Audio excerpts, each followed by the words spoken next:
Today's topic is titled Feminism and the Concept of Medina and is part of the series of the Guiding Lamps for Muslim Women. Inshallah, we are honoured today to have Ustadha Zara Faris joining us as our guest speaker. Zara is an international speaker, a researcher and debater for the Muslim Debate Initiative. She is a graduate in Arabic and Islamic Studies from SOAS University. Alhamdulillah, she's delivered many talks and she's taken part in this topic of Islam and feminism. And I'm sure you are all as intrigued as I am to learn about the prophetic model so that we can learn how to advocate for women's rights without feminism, which is also Sister Zara's motto, which I found out, to call for women's rights without feminism. And at the end, inshallah, we'll have time for questions or comments, or if you want to say anything as well, inshallah, or if you want any clarifications, inshallah. بسم الله الرحمن الرحيم والصلاة والسلام على سيدنا محمد وعلى آله وصحبه أجمعين. السلام عليكم ورحمة الله وبركاته. Jazakallah khair to all of you for coming today. I know it's the summer months and people are generally going a bit slower with maybe holidays from university or work and spending time with family. So it's really nice and wonderful that you're here. Inshallah, we'll all be rewarded and we'll get something good out of this. So the title, as Sister Nasima has mentioned, is Feminism and the Concept of Medina. And for many people, the part of this title that was particularly intriguing, if feminism is not already intriguing, is the concept of Medina. So I'm going to start by briefly talking about our role as Muslims as problem solvers and what's required of us. Then I'm going to talk about feminism specifically. I'm going to talk specifically not only about Western secular feminism, but also Islamic feminism, because that seems to be an area that doesn't really get touched on too much. And I'm going to go into the substance of what some of those writers and thinkers really have to say on the topic. Now, if Islam is the solution to all human problems, which is what, as Muslims, we believe, then being a Muslim is not about being a passive human being, it's about solving problems. So if somebody has an injury or has a grievance, it's our duty to help them resolve that problem.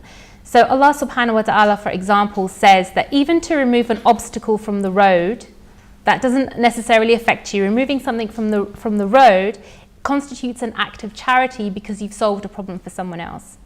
Even smiling, to lift someone's mood is an act of charity because it's a small problem, although it may be a problem, but it's something that may be resolved and lightened. Something so small as a smile. More than a voluntary act of charity, however, we are commanded as Muslims to find cures for sicknesses, to try to alleviate genuine and hefty plights of our brothers and sisters, whether it's to do with money, whether it's to do with oppression, whatever it is to do with. And this is not a voluntary act of charity, but rather an obligation that we all have. We are charged with that responsibility and we are rewarded for, inshallah, helping to alleviate that and to solve those problems. But what is the prerequisite for any problem solving? To solve a problem, it sounds basic and simple, but it's actually very important. We have to understand the reality that we're dealing with. We have to understand what our purpose of Muslims is on earth, which is to bear witness to the truth of the Creator and what His laws are that solve those problems. We're not here just to bear witness and say that here are the laws and here are the solutions, but we're here to also employ them to establish justice and mercy for all members of society. And this is not just to help other Muslims, but it's also where we can help people of other faiths and other religions. It's our duty to help them as well. Many of us know the examples, for example, of when Muslims have been in positions of ability and power, have without question helped people of other nations. For example, the Ottomans who helped the Irish during the terrible famine of 1848 when no one else was willing to help them, even though diplomatically it may not have been a wise thing for them to do, but they didn't care about that. All they thought about was, as Muslims, we have the resources and the help. Others are not helping, we'll help. And they sent lots of resources. That's just one quick example. So it's not just trying to help ourselves or our own Muslim community. It's about setting an example and equipping ourselves to help others as well. And to do this is not simply a case of rote learning a series of facts or a series of rights, or knowing the list of who is owed what, that leads to success in this area. It doesn't mean that to learn, you know, as I said, a list of facts makes you succeed in that area. For example, I can't rote learn a list of historical facts and then claim to be an historian.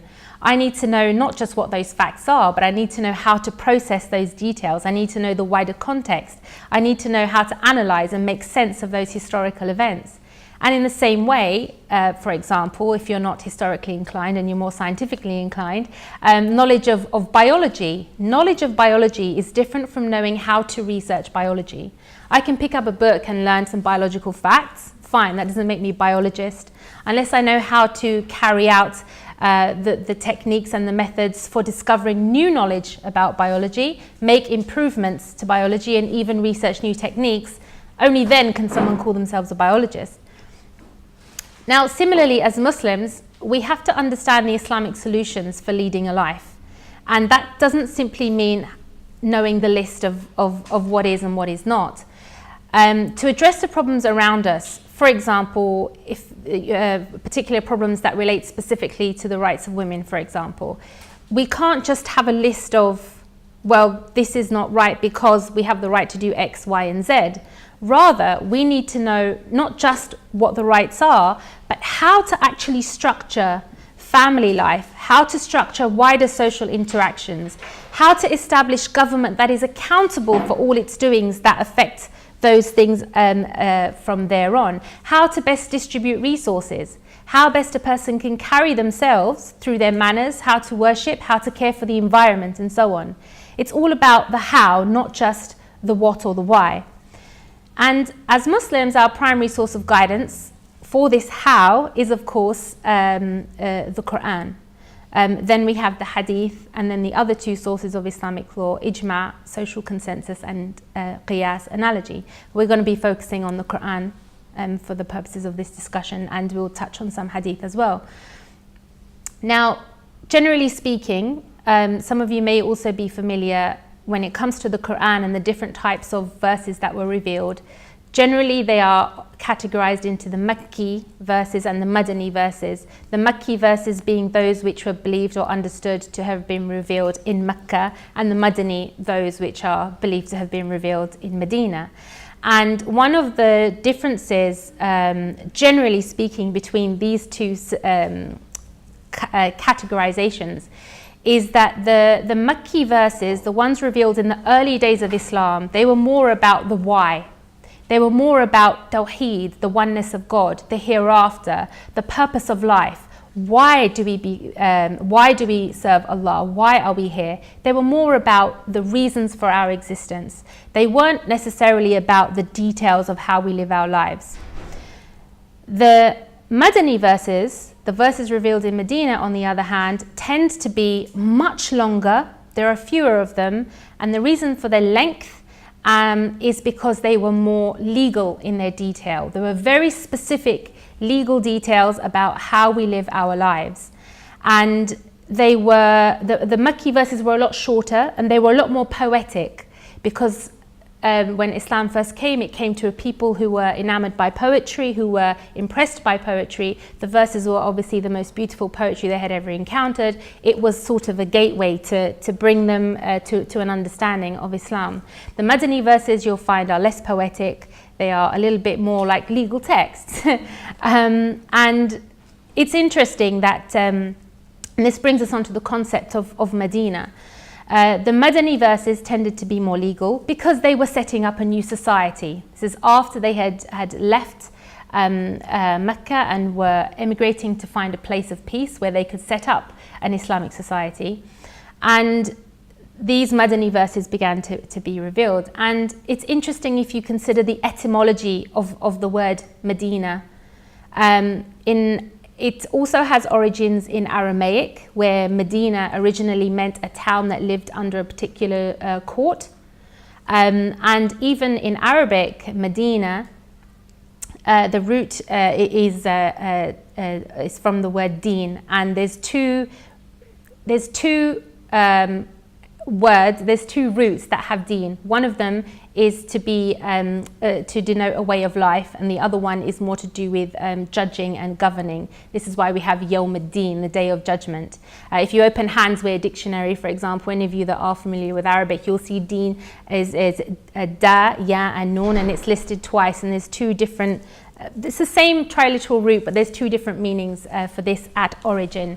And the Madani verses tended to be legal, and at the same time, deen, way of life, was also, and also the derivative meaning of to be judged or to be governed. It gives the sense that people attain civilized conduct through regulations and laws. So in a way, the idea of civilizing, of settling down, of creating a society is through law and regulation. And it's not through liberation from law that we attain that civilization, but it's liberation through the law that we attain that civilization.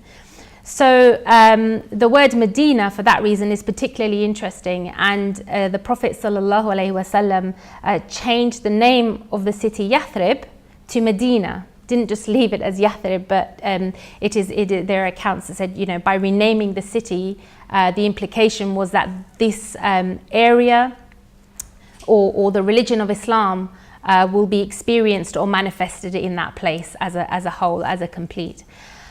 And it's interesting, the concept of liberation through the law. There are also interesting Roman personalities, for example Cicero, who said that we are in bondage to the law in order that we may be free. And so generally throughout different historical narratives, bondage to the law or adhering to law was considered a path to I don't like the word liberation necessarily, and I'll explain why later, but it was a path to correct living. The concept of Medina is also interesting because some of you may have heard of the Charter of Medina, which can be, or the Dastur, or it has a few different names, but it can be described as one of the first agreements in human history that would facilitate a certain relationship amongst people. It was also signed in Medina. So, for example, well, more specifically, the Charter of Medina was renowned as being the Islamic legal document or contract that facilitated different ethnic and religious groups to negotiate their rights and responsibilities with each other without resorting to the use of power against each other instead. So essentially, Medina and the concept of Medina epitomizes the socio-political order of Islam. And this is key in establishing a solution to many of the problems that we have today. Surah Al-Baqarah was one of the verses revealed in Medina. When you look at the details of it, you'll see it is very long. It may not have the same sort of poetic or rhythmic patterns as the Makki verses. And it contains a lot of detailed provisions, not just about women, but all kinds of areas of life, but including some of the provisions on women. So, for example, verse 228 states that women shall have rights similar to the rights against them according to what is equitable. It's just one example of how it starts to, I suppose, not similar to, but in the same vein as the Charter of Medina, starts to establish mutual rights and responsibilities between what may be considered people of society that may have different needs from one another. Now, on the specific issue of women, so that is a bit more general on our purpose as Muslims and our purpose in how we resolve problems. On the specific issue of women, we have to really get to grips with the idea that, and sometimes you see this failing when people are having their discussions about this topic, that there is an interconnectedness in Islam between one person's rights, regardless of whether they're male or female, and the duties of another person or the duties of an entire community. So, for example, between the rich and the poor, the strong and the weak, the teachers and the students. As we'll see later, I'll explain a little bit further, but the right of one person can only exist if another person has a duty to uphold that right.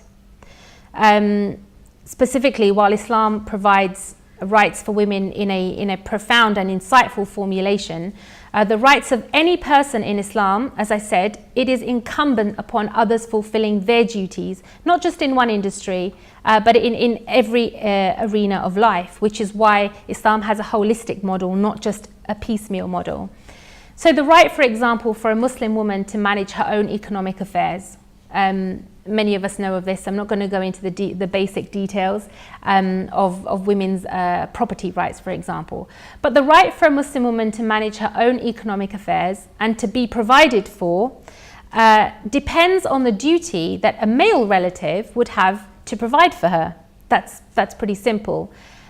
But to extend it further, we have to consider that her right to be provided for becomes a pipe dream in situations of poverty. If there's a situation of poverty overall, how can the husband, even if he wants to provide, how can he provide? And therefore, the rights of the woman are also not fulfilled. This is just to show the interconnectedness and the domino effect of these problems.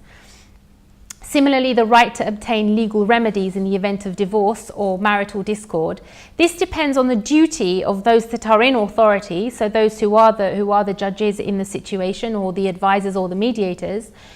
It depends on their duty to manage people's affairs with justice, to manage it justly. And again, this becomes almost impossible where there's a lack of any Islamic authority at all. There's the lack of any relevant courts to hear such complaints. So your rights cannot be fulfilled in a vacuum. You cannot simply have your rights fulfilled without all those other things also being corrected and put into place. The right to go out and seek knowledge, which Islam has never restricted for any human being. The right to go out and seek knowledge depends on the duty of those who are more learned, to convey what they have learned.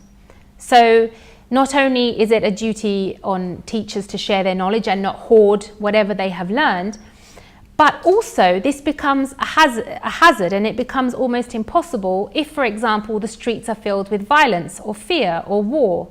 How can you then satisfy or pursue your duty as a Muslim even to seek knowledge when it's unsafe to even go out on the streets, or when you're too busy trying to scrape together a living to have any time to enhance yourselves intellectually?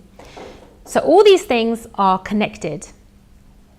In any Muslim society, whether it is Pakistan, Bangladesh, the Arab world, or even a sub-society here in England, in any Muslim society, the lack of implementation of women's rights is a glaring piece of evidence, it's a symptom, that society overall is not functioning on the correct principles.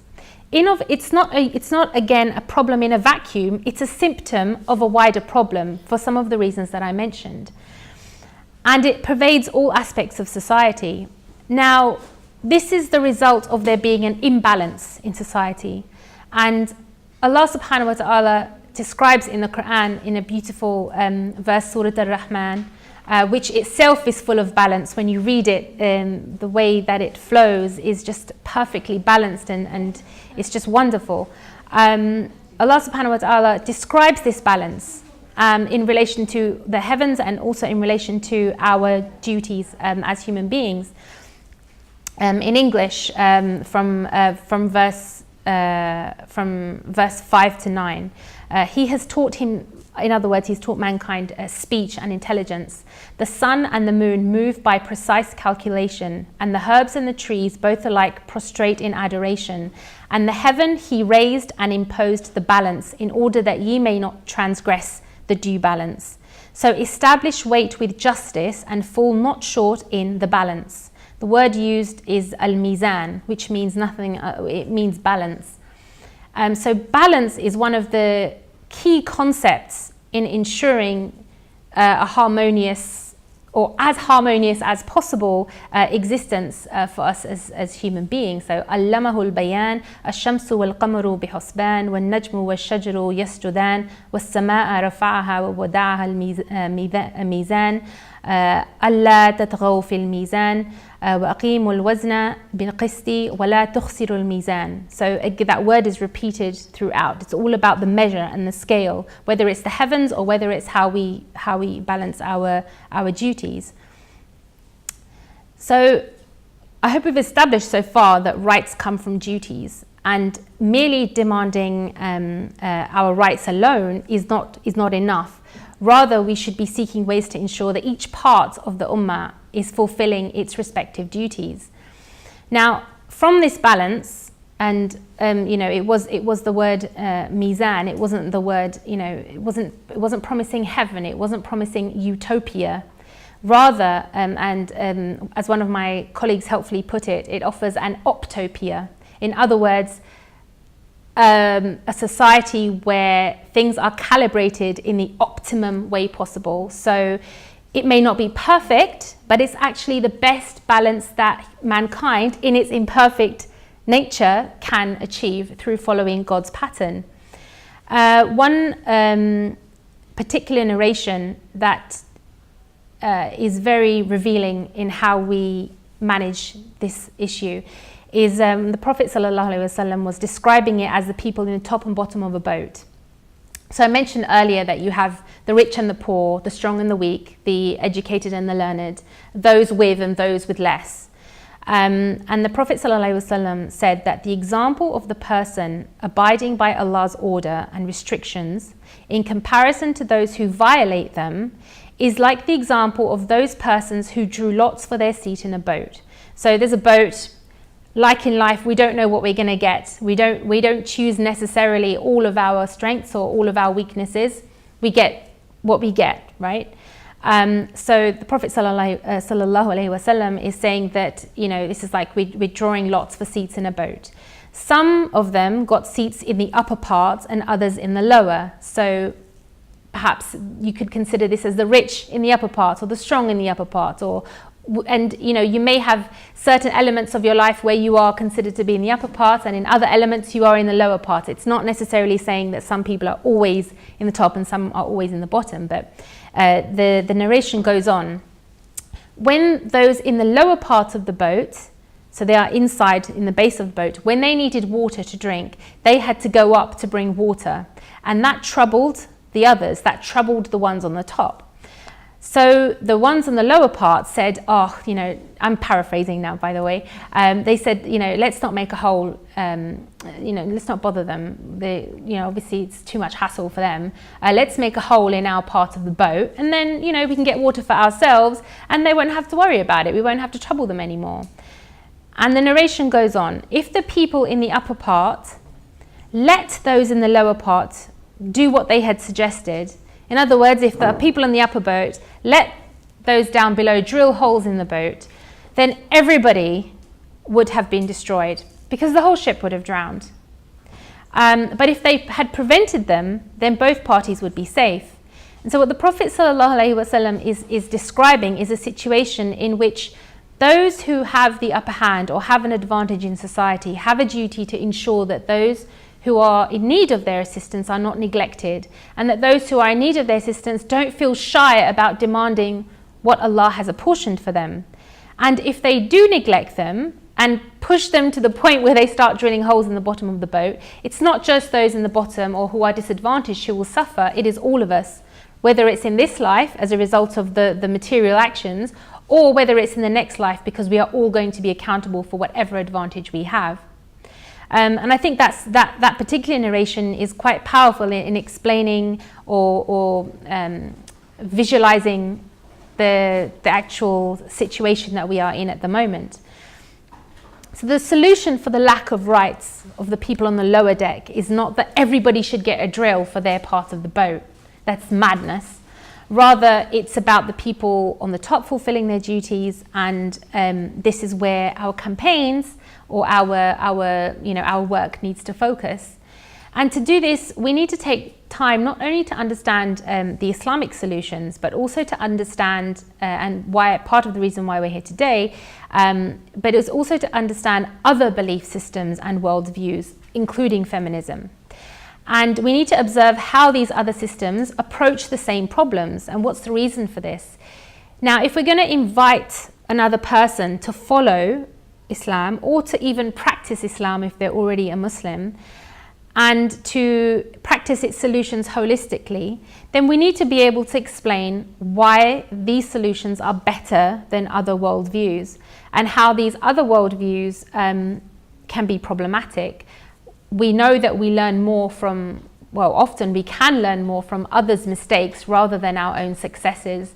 The Quran, for example, frequently highlights the mistakes of other peoples of the past. Why does it do that? It does that so that we don't make the same mistakes. Similarly, as Muslims, we need to have a proper understanding of the shortcomings, for example, of feminism and the inaccuracies and contradictions. Are there any? What are they? How harmful are they? Is it just, can we still use the terminology as a benign force for good?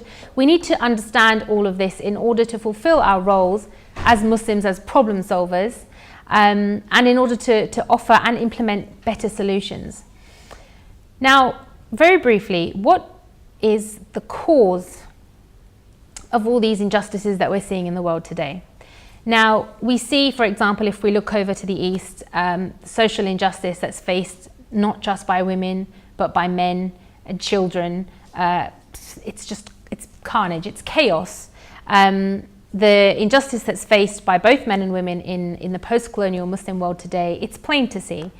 I wouldn't say a domino effect of oppression, I would say it's a ricochet effect of oppression, because it's just from all sides, and it's without right. Well, it has a reason, but it's not necessarily just one oppressing another, oppressing another, oppressing another. It's all going at it right now, and it's recognized that this is not due to the implementation of Islamic rights, because we can see they're not being implemented, but it's due to the continued absence of this. It's not just that it doesn't exist now, but it continues to not exist, and we continue to not do anything about that.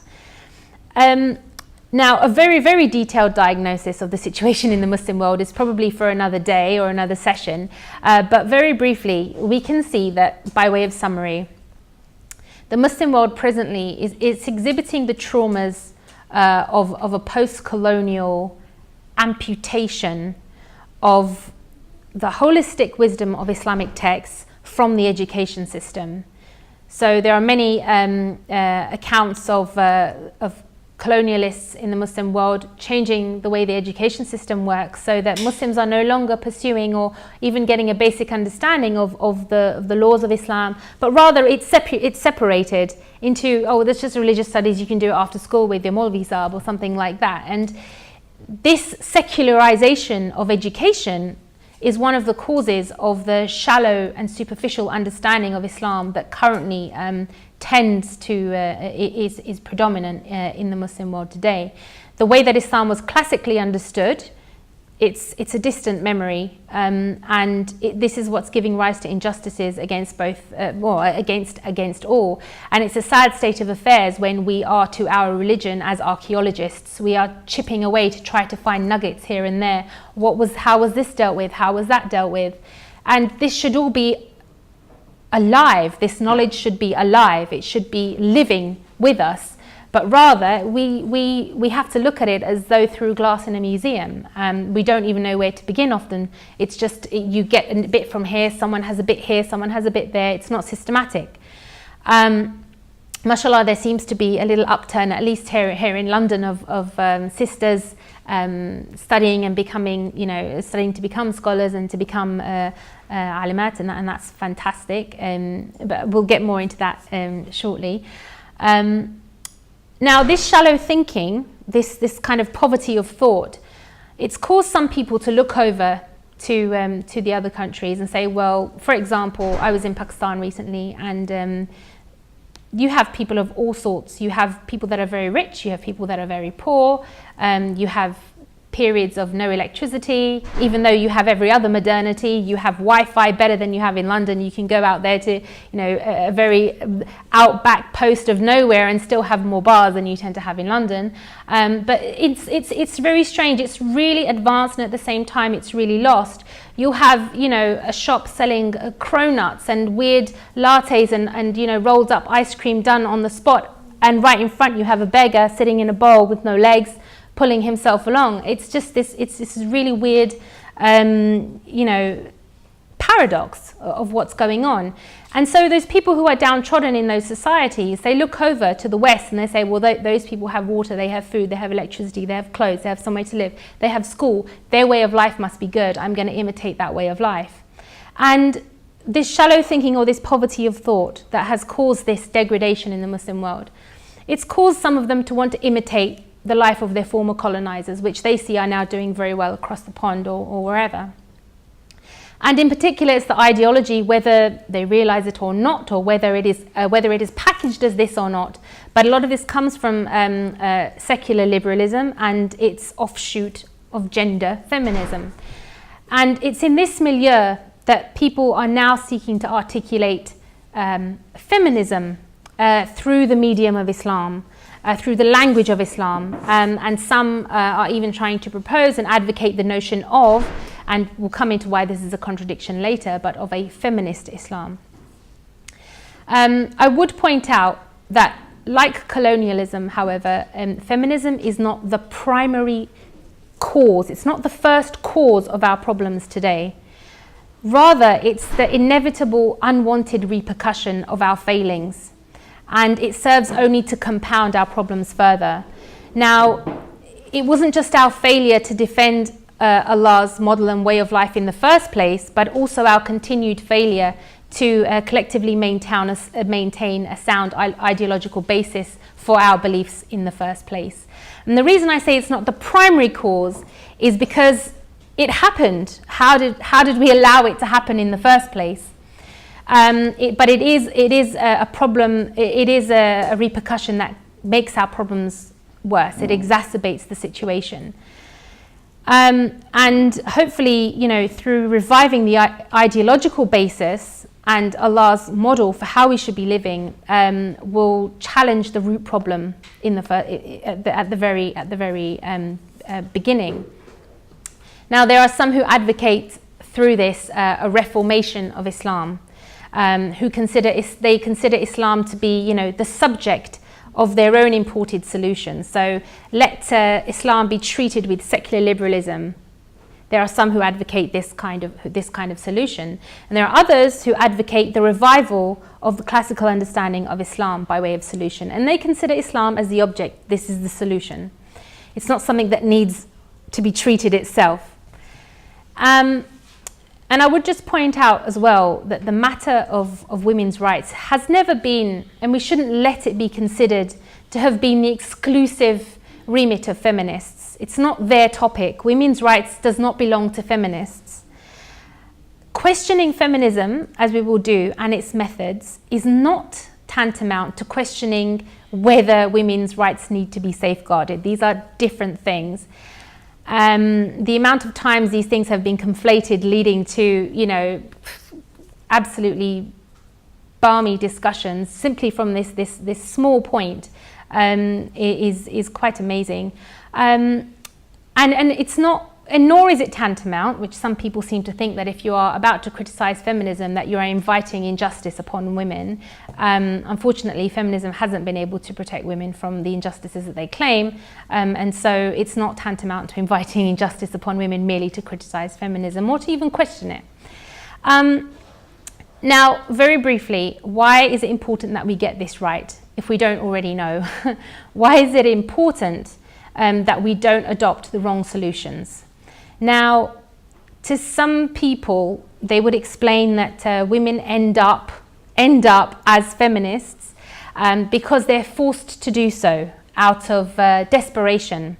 I've heard this quite a lot. So-and-so produced this kind of rap video because they were forced to do so out of desperation. So-and-so expressed themselves in this way because they were forced to do out of desperation. Now, this is actually an excuse that denies the agency and accountability of the women in question. And moreover, it's rather ironic defense of feminism to say that feminists just can't help themselves. That's essentially what they're saying, which is one of the main things that feminists would rail against. They would rail against being told that, they are unthinking or that they are doing things without purpose. And yet some people want to defend them by saying they can't help themselves. And if I were a feminist, which thankfully I'm not, I'd be doubly offended by that. Alhamdulillah. So the reason this is important is because sisters who feel that they are forced to do so, apart from the substance of feminism, which we're going to come to, This doesn't make you, if you feel oppressed, you are still accountable as a Muslim. The oppressed do not become exempt from accountability in the sight of Allah. So Allah doesn't excuse one that's hard done by from their own questioning on the Day of Judgment. You don't get a free pass just because somebody harmed you. It doesn't give you license to do whatever you want. Being oppressed doesn't give one class the license to inflict injustice against another class, or to even assert some kind of inherent superiority over members of another class. So, for example, in his last sermon, when the Prophet Muhammad ﷺ stated that the only superiority was by piety and good action, he didn't say that superiority was based on whether you had been oppressed or whether you are of a particular gender or whether you're of a particular colour. It was by piety and good action, irrespective of your demographic. Being a member of an oppressed class doesn't suddenly mean we're exempt from our life purpose, which is to serve Allah through righteousness and through His method, and to do what we can for justice and accountability. And there's a very interesting conversation that Allah reveals subhanahu wa ta'ala reveals in the Holy Quran, and it follows the conversation between one who is weak, one who was made weak, so we could say the oppressed, so the one who was weakened by another, and this individual's conversation with another who was overbearing or arrogant, or who was the oppressor. And in this verse, both those parties have been condemned in the hereafter. So the verse says, but if you could see when the wrongdoers, so both of them are called zalimun, they're both called wrongdoers, but if you could see when the wrongdoers are made to stand before their Lord, refuting each other's words, those who were held weak will say to those who were overbearing, if it weren't for you, we would have been believers. We would have done the right thing, in other words. And those who are overbearing will say to those who are weak, well, did we avert you from guidance after it had come to you? You were the criminals. So they're both pointing at each other's wrongdoing. And in this verse, two groups will wrangle with each other while standing before their Creator. And the oppressed group is trying to blame the overbearing, and the overbearing will turn around and remind the oppressed that despite being oppressed, they could have still followed divine guidance in their own behavior. And some may think then that this leaves no recourse. Oh, so, I can't call myself a feminist. Well, then there's no solution. This is what some people think. I've actually heard people, say this, that, oh, if I can't call myself a feminist, then what do I do? As though that is the only solution that has been presented to humanity. Of course, there is recourse, and Islam is, and as we'll look at, is rich in its solutions as to how to rectify the situation. And Islam deals with injustice not just by prohibiting one injustice on a case-by-case basis, but it tries to prohibit each and every unjust act, regardless of who does it or who it's done to. And in this way, injustice is stamped out without any feelings of residual rancor or injustice. So it's not that you were unjust to B and now B can be unjust to you, because it's just going to be this continuing, it's just going to be a continuation of what was before. Rather, Islam tries to deal with it in a way that nobody is left feeling that they are then hard done by, and people can actually just feel that, things are how they should be.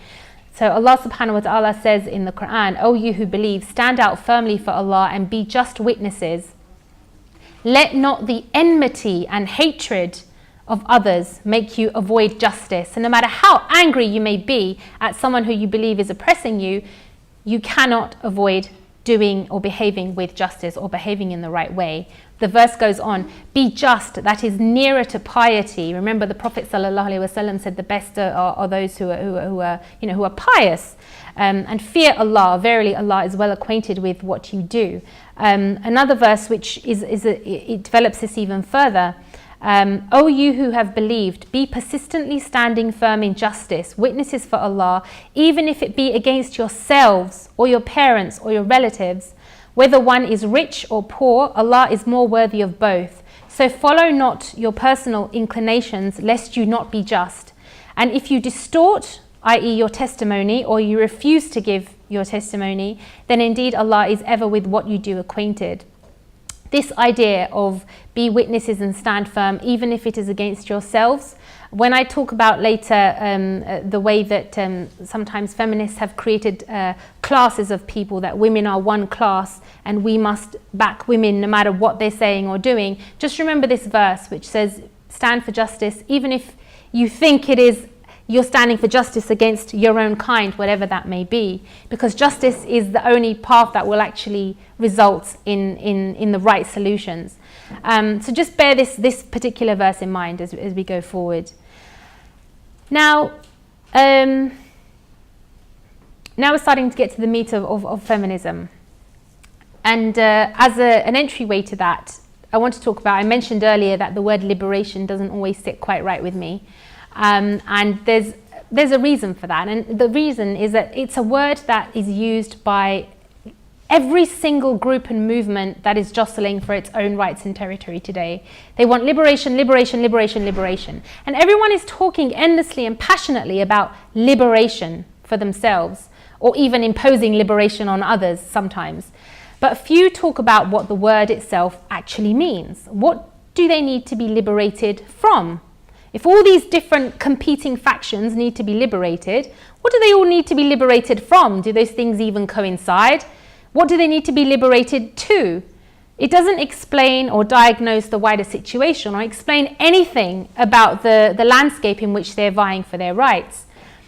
And even fewer people question the basis of their concept of liberation, despite the number of people that are actually using this word. And I've even used it in the past, but recently I've been thinking about it, and the more that we'll talk about language shortly, but language is incredibly important in how we achieve and frame our arguments. Now, if by liberation people mean freedom from external influences, so for example our environment, like the weather or the climate or things like this, or things that are around us, then this is impossible, because unless we're created outside of the universe, which we are not, human beings are shaped and limited by their environments. So, for example, our families, societies, the climate, all of this is part of the external atmosphere or the influences that are, we can't really be liberated from those things. They exist, they affect us. And if by liberation people mean freedom from internal influences, so for example our human nature or genetics, then this is also absurd, because we are defined by those factors of our human nature. For example, whether it is our genetics or whether it is the human instinct to eat or sleep. These are things, again, we can't be liberated from. So the real question, therefore, is not whether we can attain liberation from either these internal or these external influences, but the question is, what influences should we embrace as helpful and what influences should we reject as harmful? We can't eliminate influences altogether, but it's about understanding how we should live with these influences, and how do we determine this? And are we seeking, so-called liberation for just a few people, or rather than liberation, are we actually seeking guidance for a collective society? Are we actually seeking to know the best way to live? And this can only be answered by examining the purpose of humans, which is what Islam does, and which is what Islam explains to us, for example, in particular, as I mentioned earlier, the Makki verses, where it explains to humankind the reason for existence, and a lot more. And no movement or no ideology can offer relief from these distresses without knowing what human purpose actually is. Otherwise, it's just blindly feeling in the dark with no end goal in sight, no defined framework with which to identify what is good and what is bad. It just becomes a matter of personal opinion. Now, currently in generally what is called Western culture and civilization, currently it's based on, or frequently understood to be based on, the dogma of individualism. And feminism is a subset of this. I'll explain why shortly. But individualism makes the assumption that human beings, and I'm summarizing this heavily, making the assumption that human beings are merely individuals with no purpose except to exist as individuals, to do what pleases you. However, humans, as I mentioned some of these external and internal influences earlier, humans, like cells in the body, we aren't merely individuals. We can't exist apart from one another. We're social creatures. We're defined to some extent by society, though we have decisions on how much we let that affect us. We're defined by a culture, parents, genetics, the languages we're taught as babies, as children growing up. We don't have a say in that. We can't learn language without being taught by another. Anybody that studied the phenomenon of feral individuals or feral children who don't learn the ability to speak in the early years, they can never learn it, and they can never learn to think properly.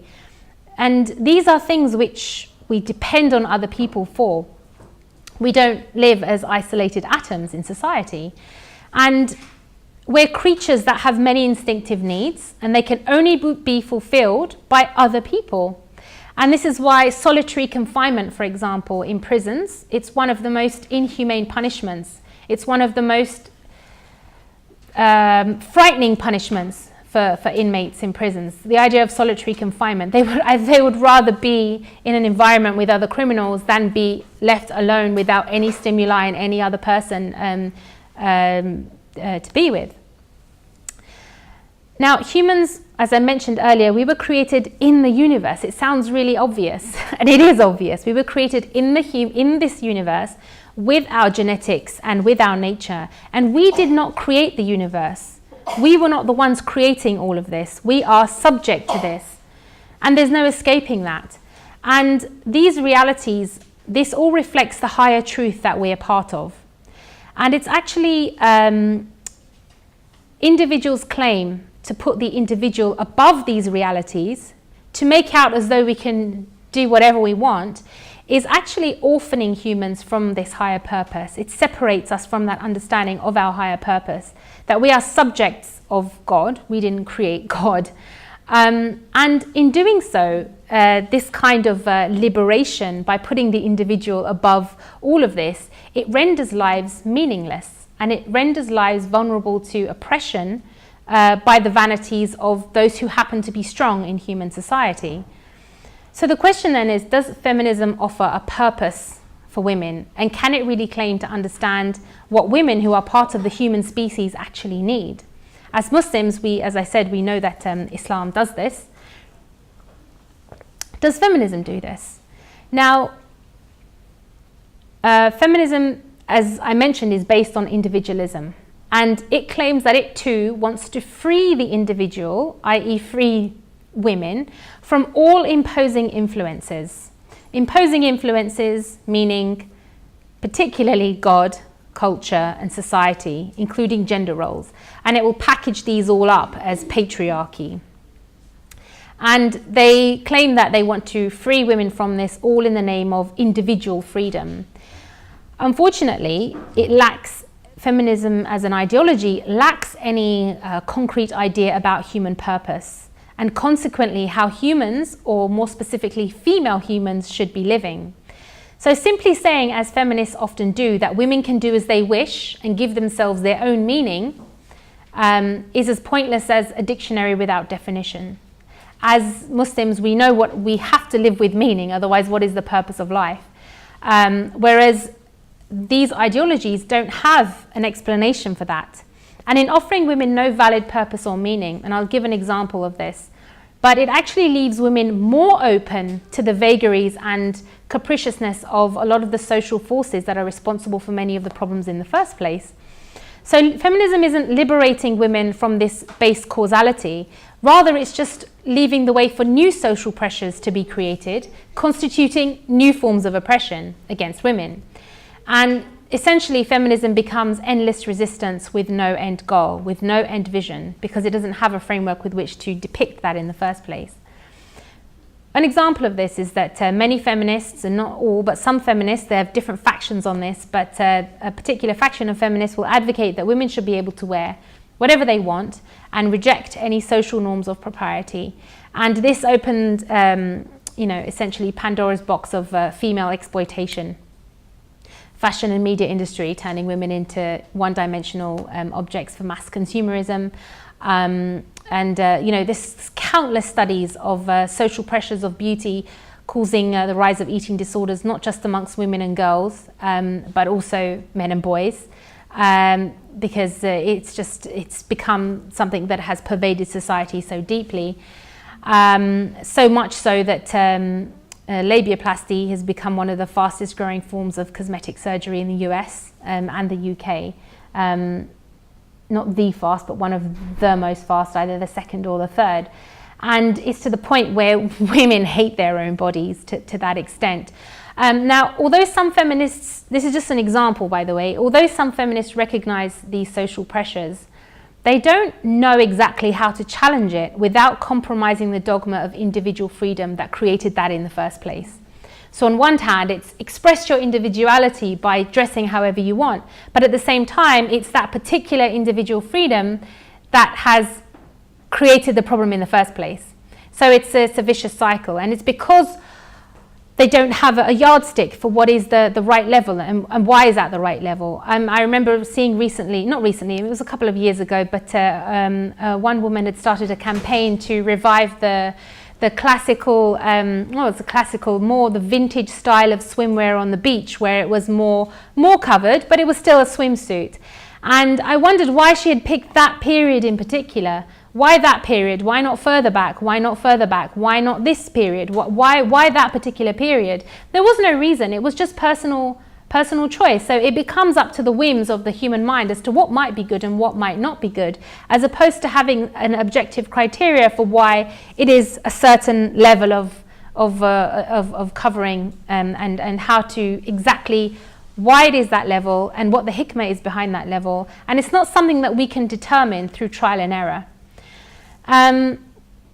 So there's this ideological void that this individual freedom creates. It's an ideological void where anything can come and play, basically. Any sort of ideology can come and set up camp and dictate things from there on in. And it's in this ideological void that, paradoxically, it's very strange and ironic, but most feminists will adopt or have adopted imitation.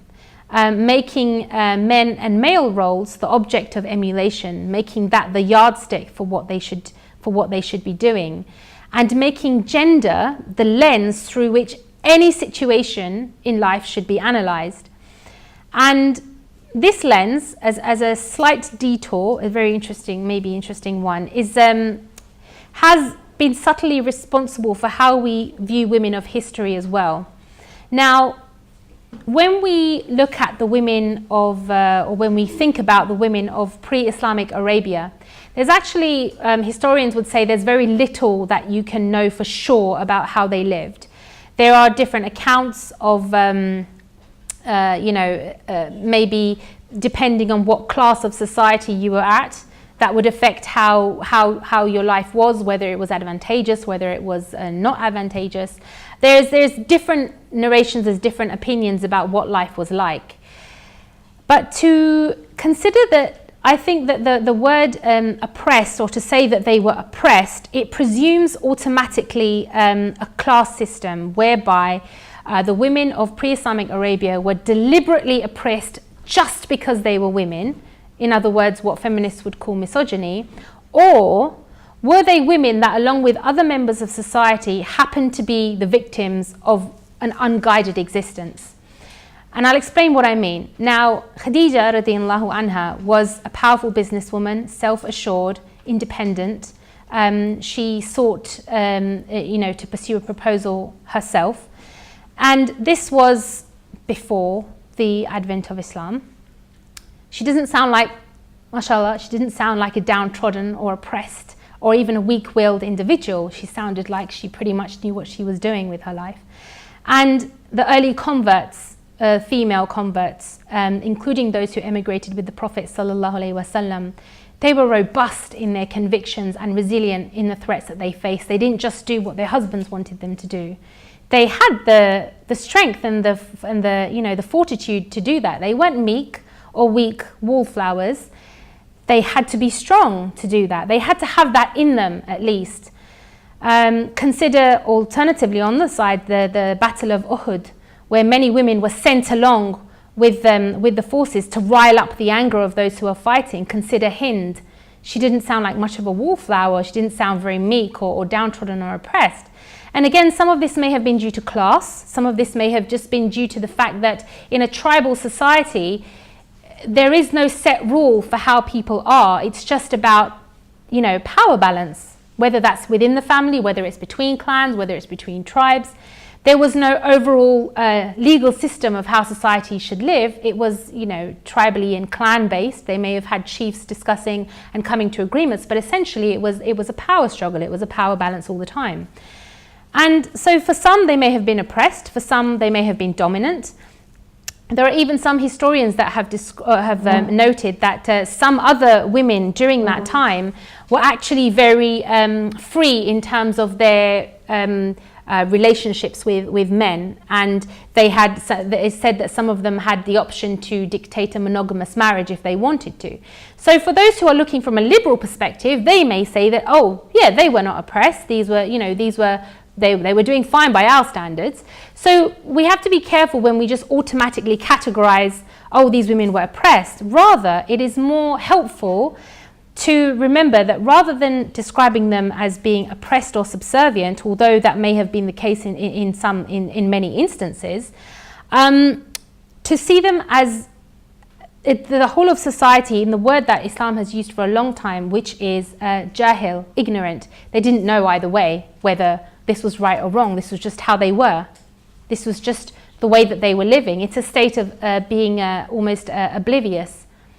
But when we say they were oppressed, if we say they're oppressed, we are setting a certain, we are using a certain framework.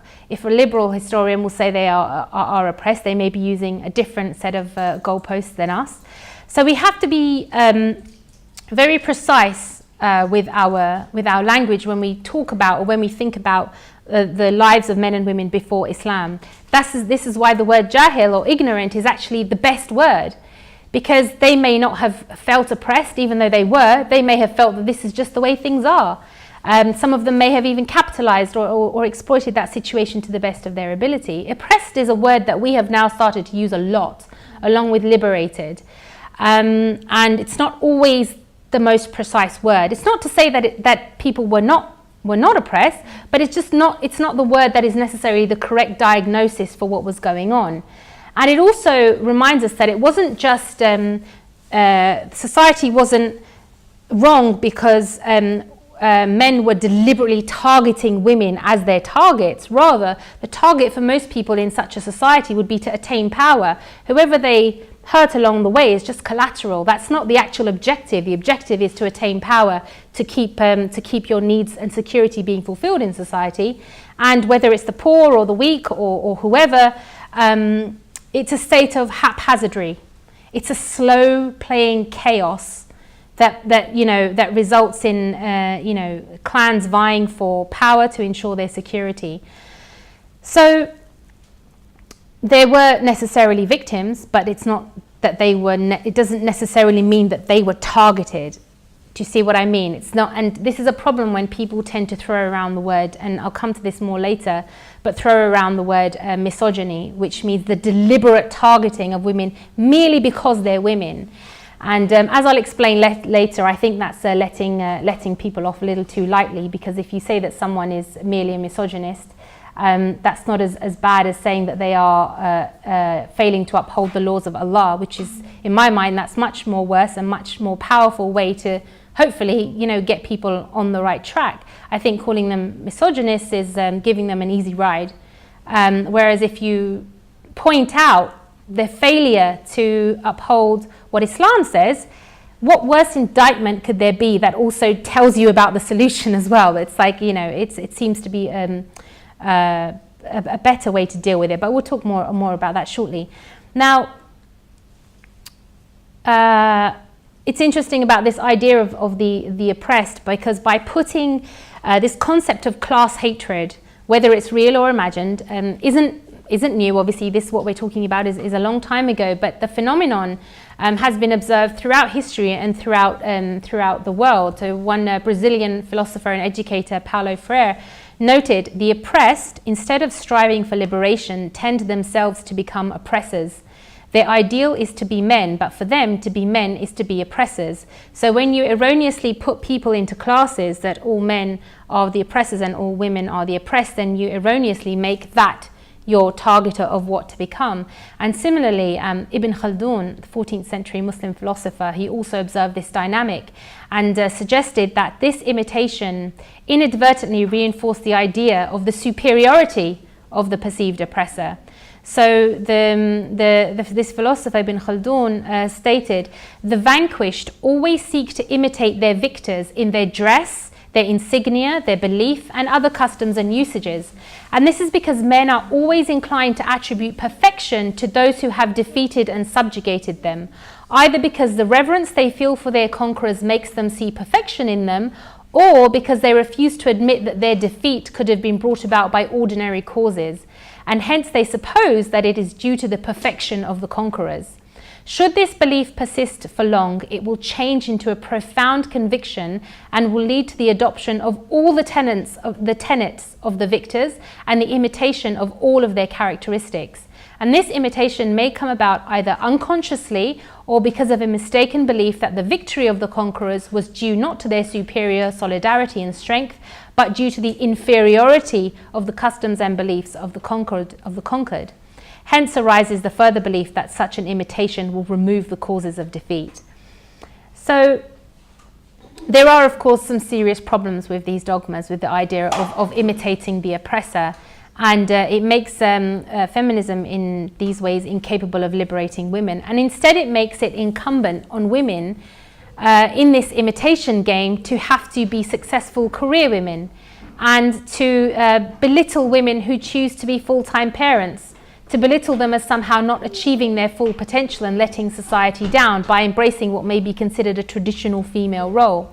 Simone de Beauvoir, who some of you may have heard for, is a bit of an older feminist thinker, but whose works continue to be used and inspired from by modern feminists. She was one of the ones who catapulted the feminist movement, explained with regards to this, this housewife denigration of the housewife, no woman should be authorized to stay at home to raise her children. Women should not have that choice, precisely because if there is such a choice, too many women will make that one. It's a way of forcing women in a certain direction.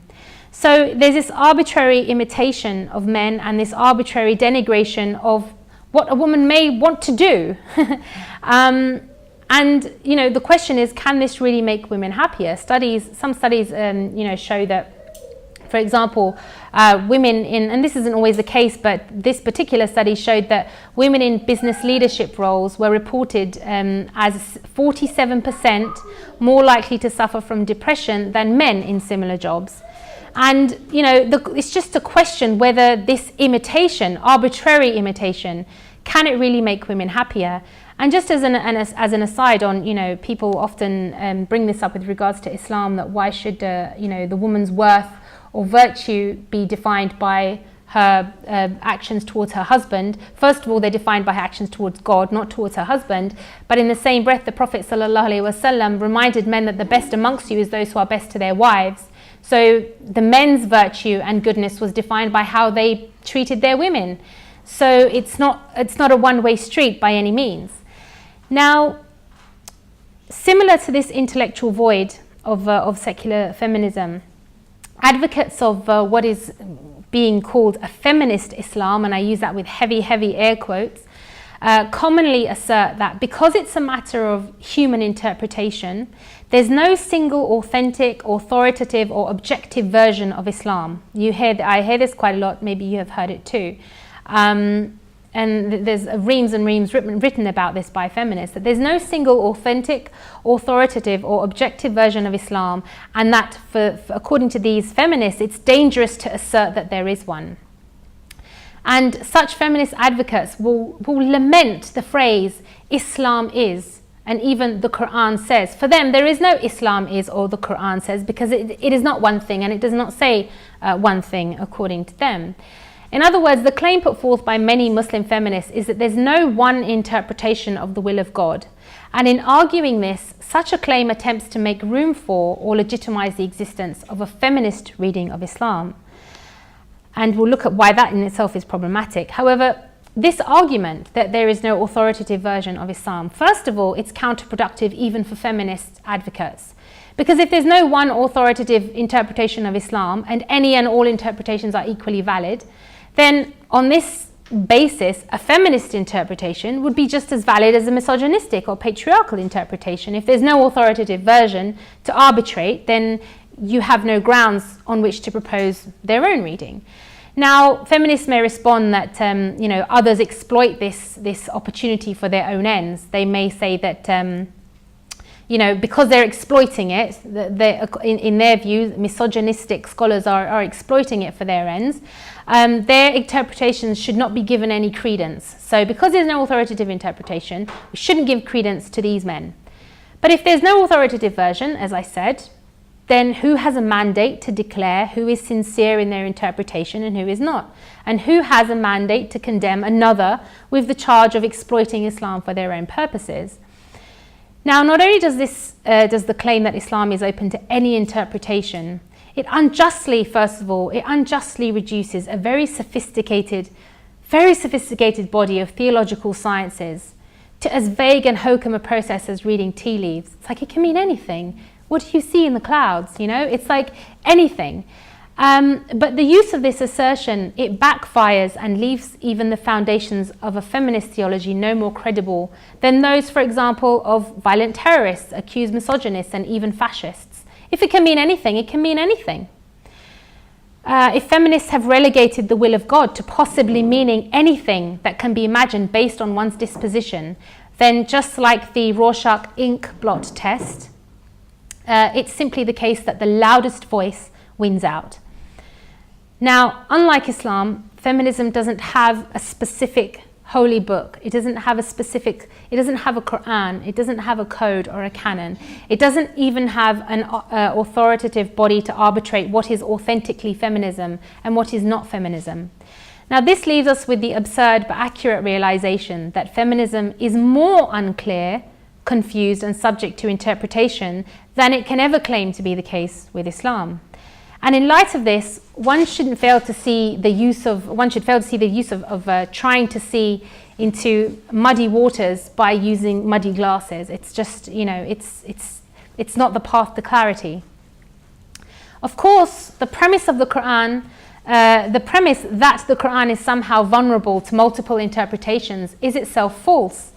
The Quran, which describes itself as mubin or clear, it may be open to interpretations in many details, but it can't be open to any interpretations, nor can it be open to interpretations that contradict its most clearly conveyed or apparent meanings. To argue otherwise is to argue that God is a bad communicator who cannot correctly express his intent.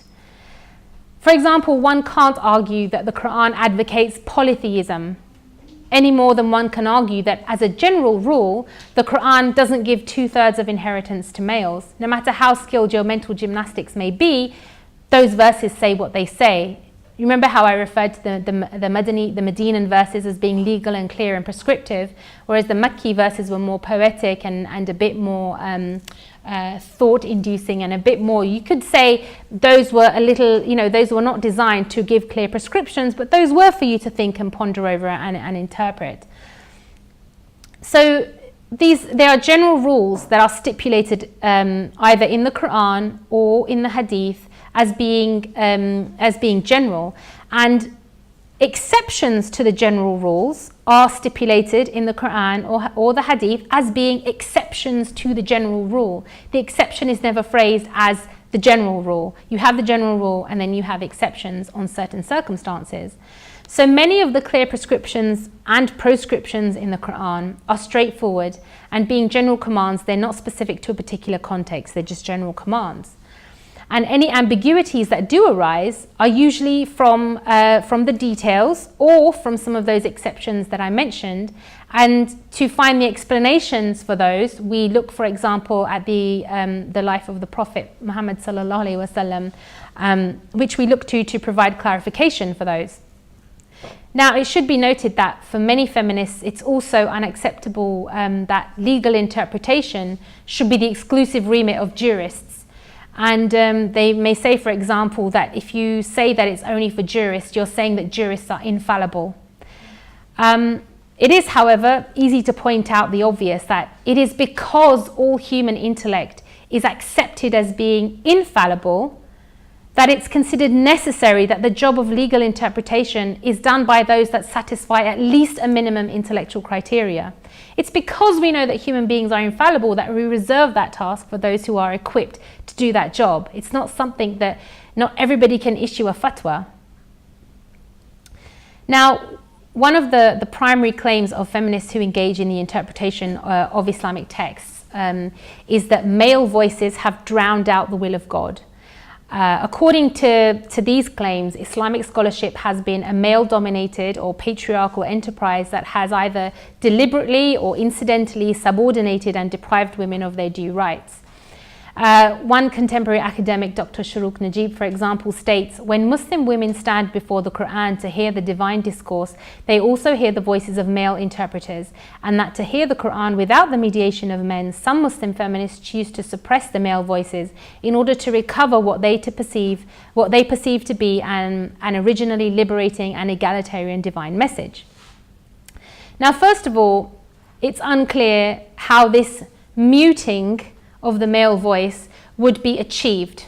How would you mute the male voice, and how would such a muting, what would that result in? The Quran doesn't speak of its own accord when it's not read or recited.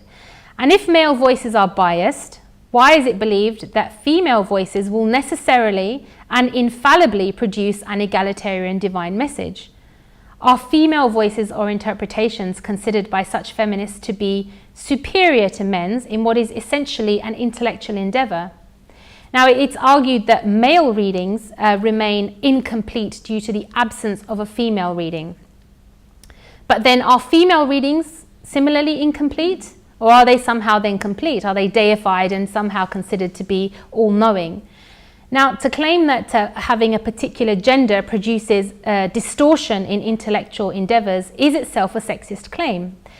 Understanding scripture doesn't require particular gender or chromosomes, male nor female. It requires intellect, and that's something that both men and women have been given and have been instructed to use. Now, unless the feminist proposition is in to some way start from scratch, to start afresh, it's unclear how such feminists propose to arbitrarily without reason filter out only the male voices from the intellectual heritage of Islam. Now, historically, Islam hasn't considered the gender of interpreters in of itself to be an important feature, but rather only the quality of the interpretation and its accuracy to the text has been considered the most important feature.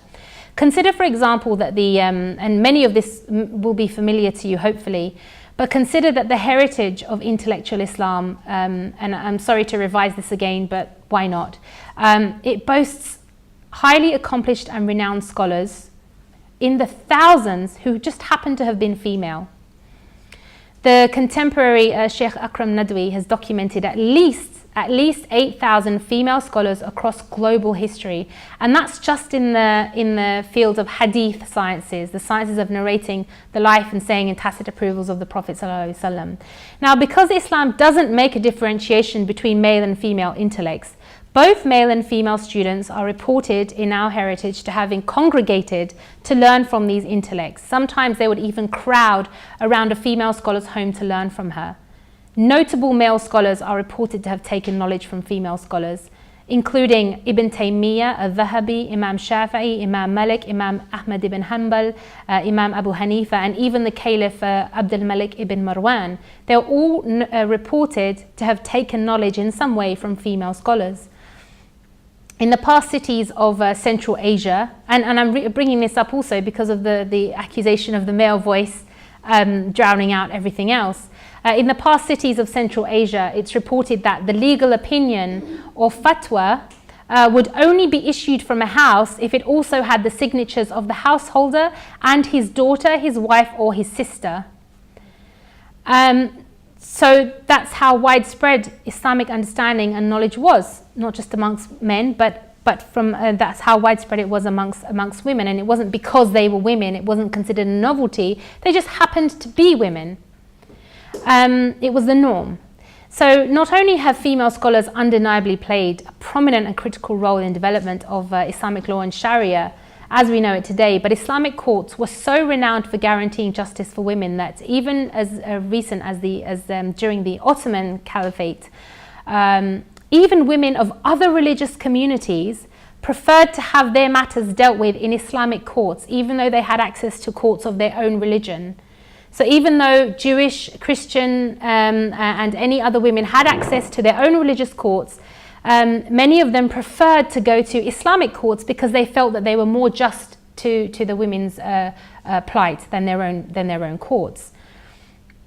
There's even instances where female scholars held opinions which might be considered, if we looked at them now, to be disadvantageous to herself as a woman. And whilst her legal opinion was considered valid, other male scholars would take alternative legitimate opinions that were more advantageous to the woman. So, for example, it's reported that Fatima bint Qais used to narrate a tradition in which the Prophet Muhammad, peace be upon him, advised her that in her particular situation, her ex-husband did not have an obligation to cover her expenses after they were divorced. So this advice was given to her particularly, and she used to narrate this tradition. Now, there are discussions amongst other scholars around the particular circumstances of her case, what those circumstances were that would have caused the Prophet Muhammad ﷺ to tell her this. Now, whilst the reliability of her narration is not considered questionable, in fact, as far as I understand, there are no female narrators whose narrations are considered questionable. What is interesting is that many others, including Caliph Umar ibn al-Khattab, Abdullah ibn Mas'ud, Zayd ibn Thabit, and numerous later scholars and jurists, they all held that divorced women were entitled to receive upkeep, and they based this on other legitimate evidences. With Aisha, the wife of radiallahu anha, the wife of the Prophet sallallahu alaihi wasallam, and Aisha, to whom is attributed a vast corpus of hadith narrations, she provided details as to why Fatima bint Qais' particular case was treated the way it was. So despite the fact that Fatima bint Qais knew that this particular hadith could be considered detrimental to her own position, because it's saying that she's not entitled to upkeep after she's divorced, she earnestly narrated it. And further, despite the opportunity that many male jurists have had since then to exploit that narration and apply it to all women, which is what one might expect them to do if they were truly male biased and conspiratorial in that sense, male scholars have opted for the opinions which are more advantageous to the woman. So are these the male voices that feminists would deem to be silenced or need to be filtered out in a feminist ideology? Now, conversely or ironically, Muslim feminists will quite readily employ those male voices if those male voices happen to align with feminist ideals. So, for example, the oft-cited works of Qasim Amin is just one. For example, Ziba Mir Husseini, who is a feminist and she's a lecturer at SOAS, she describes the male reformists Tahir al-Haddad, Fazlur Rahman and Nasser Abu Zaid as being, quote, the backbone of feminist scholarship in Islam, which is taking reformist thought into new ground. So these are male voices, but these male voices are okay because they happen to agree with whatever they want them to say. So the feminist assertion that they're trying to eliminate male bias from Islamic scholarship in effect results in a redacting of many of the female voices from Islamic history, and it ends up being an obstruction to the objective considerations of justice. And this points instead to a drive to affirm feminist ideals first. So the feminist ideals take precedent, whether those voices, whether it's through voices that are male or female. So a feminist theology, again heavily air quoted, it becomes merely a filter for selected content, and it's not about the gender of the voices, or supposedly about discovering the voice through which the will of God is truly expressed, but rather it's about expressing the will of feminism in the loudest voice. Now, it has to be borne in mind in when we are looking at this, that the purpose of Islam, of theology, of understanding our religion, of understanding and studying the Quran and the Hadith, the purpose is the study of God and His will. It's to understand His will in how we should live. It's not for merriment or play. It's not just for the fun of it. It's not just for an amusement or pastime. It's so that we can try to understand the will of God, not understand our own will through it. So it's about the will of the Creator, not the will of the created. It would follow then that unless feminist Islam or feminist theology is concerned, unless it's concerned with studying the will of God alone, then it won't fulfill the purpose of studying Islam at all. Basically, it's just a self-fulfilling kind of study. So, whilst theology can be understood as the study of God and His will, feminism seems to be about, and we'll see why very shortly, about the human will of feminists. So a feminist theology ultimately it tries to usurp the narrative that theology may provide between man and God, or woman and God, and prioritizes the will of man or woman over the will of God. And that very phenomenon, prioritizing human will over that of the Creator, that can be the very same cause of the societal oppression that we see today. Now, this so-called notion of a feminist Islam, it also presupposes the idea that wherever there is some compatibility, first of all, it presupposes the idea that there is some compatibility between feminism and Islam. By joining these two words, feminism and Islam, feminist Islam, it's suggesting that they easily click together. It's not a big deal, easy as. But we can see from feminist reformists that they themselves have overtly stated and overtly realized that certain feminist ideas simply cannot be satisfied through interpretation of texts. First of all, they can't find it in the basic interpretation of Islam, the straightforward. They can't even establish it, and I'll give some examples, through reinterpreting those sources. Even if they interpret it without any kind of restriction and they're left to interpret it however they want, they still cannot match them up with some of their feminist ideals. The mere fact that some people choose to call themselves Muslim feminists is not proof that Islam and feminism are compatible. It's merely proof that human beings are capable of cognitive dissonance. That's all that it is proof of. One of the greatest ironies is that such feminists will regularly affirm through their own work, as I mentioned, that feminism and Islam are not compatible, and I will give some quotes shortly. They're not compatible unless Islam changes to fit feminist ideas, rendering the notion of a feminist Islam or a feminist theology an impossible one, let alone being anything of use. It just seems to be, to confirm their own, just reassure themselves, this could be what Islam says, so I'll be happy with living according to these principles. For example, Aisha Chowdhury, another academic feminist, openly advocates the cherry picking of hadith, arguing that since the Prophet Muhammad ﷺ is at the same time depicted, she argues that he's depicted as being both a radical egalitarian man and at the same time a patriarchal man who belonged and was comfortable in 7th century Arabia.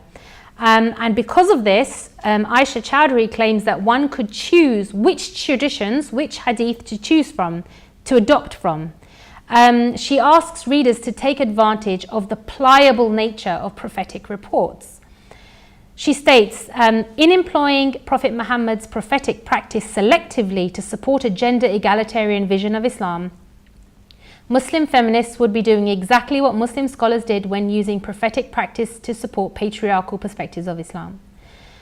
And Keisha Ali builds on this and also argues that contemporary believers are permitted to adopt prophetic practice when this practice conforms to what she defines as contemporary ethics, but to repudiate it when it contradicts them.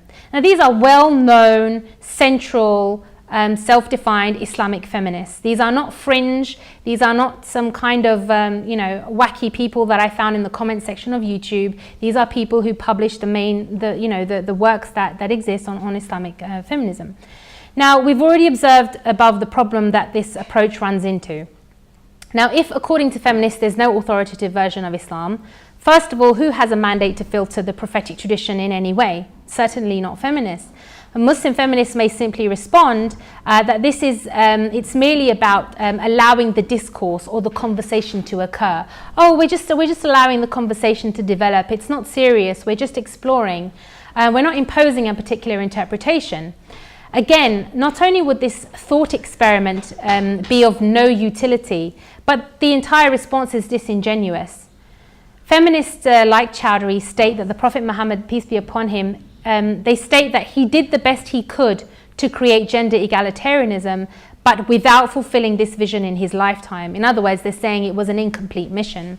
More specifically and explicitly, Fatima Mernissi writes, is it possible that Islam's message had only a limited and superficial effect on a deeply superstitious 7th century Arabs who failed to integrate its novel approaches to the world and to women? Is it possible that the hijab, the attempt to veil women that is claimed today to be basic to Muslim identity, is nothing but the expression of the persistence of pre-Islamic mentality, the Jahiliyyah mentality that Islam was supposed to annihilate? In other words, Chowdhury and Mernissi impute to the Prophet a particular mission that she seems to suggest is up to Muslim feminists to complete. And this is clearly beyond the remit of the theological endeavour to merely understand the will of God. Amina Wadud, a former founder of the feminist organisation Sisters in Islam, claimed that for explicit verses of the Quran, so that was just about the hadith, but what about the Quran? And Amina Wadud claims that for specific verses of the Quran for which feminists could not find alternative explanations, the possibility of rejecting these verses should be considered. And she states, quote, "Personally, I have come to places where how the text says what it says is just plain inadequate or unacceptable, however much interpretation is enacted upon it." And she says further that where particular articulations in the Quran as a text are problematic, there is the possibility of refuting the text, to talk back, to even say no. So she's talking about literally saying no to the text of the Quran. And Umayma Abu Bakr elaborates on this further. She's another feminist writer. She says that whilst previously such researchers have tried to resolve this difficulty by drawing attention to the general principles of the Quran as a frame of reference, Wadud takes the issue to another level in that the letter of the divine text remains a problem and it's time to stop grappling with it. In other words, just let it go. So give up with it. Don't try to make it fit anymore. It's not going to fit. Just say no to it. And she explains that Wadud's perspective would be a means to avoid literal application or implementation of a text when it opposes our current, more progressive human development and understandings. And again, Keisha Ali also suggests that the Quranic text itself requires Muslims to sometimes depart from its literal provisions in order to establish justice. It's any wonder what framework of justice is actually being used. So by constantly demanding that Islam must change, feminists themselves indicate, if not protest, they themselves protest that feminism is not compatible with Islam. And this renders the idea of a feminist Islam to be impossible, let alone to be of any utility. Another issue with this is that when we study the will of God, when we study Islam, it requires us, regardless of gender, to be detached from prejudice, from prejudgment, or any other agenda. And in order to attain the purpose of study, we have to do that with accuracy and truth. However, this task is completely subverted if you bring a set of prejudged conclusions. And feminists often tend to approach Islamic texts with prejudged conclusions about what they want to get out of it or what they want to frame from it. Now, studying the will of God should also include studying God's will about morality. What does God say about morality? That's supposed to be our yardstick for what morality is. And it has to be sourced from this objective truth, because if morality was something that we could just intuit from ourselves, then people wouldn't hold different ideas about what morality is. We wouldn't hold different ideas or differ with each other. We wouldn't even need a court adjudication system, because we would already all be in agreement if it was something that we all just already knew completely and perfectly. We wouldn't need revelation if that were the case. But of course, morality can't be intuited from yourself. And the feminist yardstick for concluding what is moral is not from an objective source like we reach to the Quran and to Allah's guidance as being an objective source, but rather the feminist yardstick for deciding what is moral and what is not is openly admitted as being external from the objective truth of Islam. So for example, Asma Barlas, another prominent feminist, openly declares that her method of determining whether the Quran's teachings are ethical and egalitarian, so she's already decided she wants them to be ethical and egalitarian, is to combine the Quran's view of egalitarian and justice, so she says this, with feminist theories. She's already saying that she's combining. This is now a hybrid. This is now her own amalgamation. This is not about understanding what God says is morality. This is about her seeking confirmation of her own opinions of what morality should be. Ziba Mir Hosseini states that Muslim reformist thinkers have tried to reconcile what they understood to be fundamental principles in Muslim law and ethics with modernist conceptions of justice and gender relations. Again, this is a feminist herself saying this. She's saying that the struggle or the work is about reconciling opposing principles. And others, for example, will use Western conceptions of human rights as their framework, whilst others will make vague references to contemporary ethics, as we've just seen. Now, Amina Wadud talked about the frustration that feminists feel when, as Wadud suggests, they have to pretend to advocate feminism from an Islamic perspective and not a secular liberal one. She writes, for example, she explains, the executive director of Sisters in Islam, Zaina Anwar, once asked, why can't we say we're working for gender from a human rights perspective instead of our earlier claim of working from a gender-inclusive Islamic perspective? Quite honestly, Amina Wadud says, I can understand the frustrations. In other words, these feminists are not acting as interpreters. They're not even acting as reinterpreters, but as secular liberal interpolators, so bringing in secular liberal values into Islamic readings. But where do these secular liberal values lead us? Are they really that harmful? Well, most of us will know some of the answers to this, but just very quickly some examples. In the UK, for example, where we have had hundreds of years of feminism, or at least 100, but the history, follows back much further.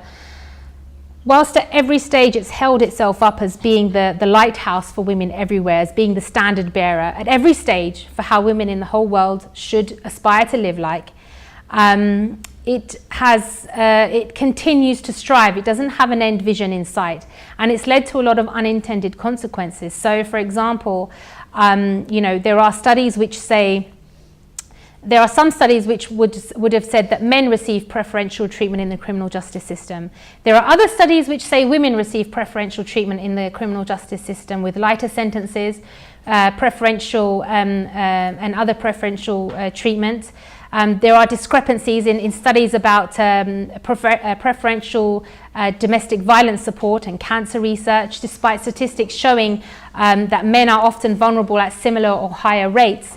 There are all kinds of gender gaps in education, women racing ahead of men at universities and in entry to employment. And it's led to, for example, women being liable to pay alimony to ex-husbands in the event of a divorce. And there is so much competing statistics in these areas that it's become simply a numbers game, that who has oppressed who the most. It's not about whether the oppression is wrong to begin with or whether those things are wrong to begin with. It's become a numbers game. It's become a point scoring, who happens to have the upper hand at this time. And it will continue to do so if the same individualistic based solutions continue to be applied. This denial of the mutual legal rights and duties between men and women, for example in marriage, it's led to frustration and isolation for both genders. Some have said it's led to rising divorce rates, and we've already mentioned the compulsion to have to work in this economic environment, to have to dress in a certain way, to be validated by society. There is a phenomenon of, because it's said that men can now, it's easier for them to have relationships with women without any legal commitment. So there is a movement of men, it's called going the other way. It means that they're no longer interested in marriage because they don't need it. They can get whatever they need anyway. One could almost argue that if anything, men would probably be happier here in the West right now than they would be in the so-called patriarchal Muslim countries. And For example, domestic violence also continues to exist in shocking proportions, including against men, children, amongst same-gender couples, amongst female couples, amongst male couples. It's not just. People are starting to realize that this is not just one gender oppressing another. This is the result of social chaos. So is this the kind of secular liberal worldview that these Muslim feminists are opening the door for in the Muslim world? Some may think that they are benignly using the terminology as a force for good, as a way to raise awareness, not realizing all of the baggage that this brings with it. And instead of reviving the classical Islamic understanding and inspiring creative Muslim thinkers, the result of this feminist undertaking is the further stripping away of the Islamic mechanics and safeguards for justice. So rather than guiding Muslim societies out from their post-colonial condition, the feminist undertaking looks like it's trying to complete the colonial project by pushing for increased imitation of these Western ideologies. And the effect is that the Quran is being used to bring Muslims towards secular liberalism in the same way that some missionaries of other religions, for example, some Christian missionaries will use the Quran to try to bring Muslims towards Christianity. So they will use some of those verses to try to bring Muslims out from Islam and to Christianity. And in the same way, one could argue that the Quran is being used in the same way to bring Muslims towards secular liberalism. Now, given that we talked about, we defined individualism and how it's one of the maxims, one of the main ideals held by liberal feminists, maximizing one's own autonomy. Islamic law, on the other hand, recognizes that no human being is an island unto himself. We don't give birth to ourselves. We don't wean ourselves. We don't raise ourselves. We can't continue to exist without depending on others or on the environment. We can't learn language, speech, or communication. So Islam seeks to facilitate the mutual reliance that is inevitable between people by establishing reciprocal rights and duties between us. This includes between men and women, the poor and the poor and the rich, the strong and the weak, the young and the old, any. And any advantages that happen to be conferred upon one member of society, it comes with the commensurate accountabilities and responsibilities, like we talked about those on the upper deck of the boat. Anytime you have an advantage, you are accountable for that advantage. And weaknesses are supposed to be accommodated for with rights. So the idea of leadership or power, for example, in Islam is not in of itself a virtue to be sought after. Power itself is not something that is considered good to pursue. It's considered to be, something that, it is corruptible.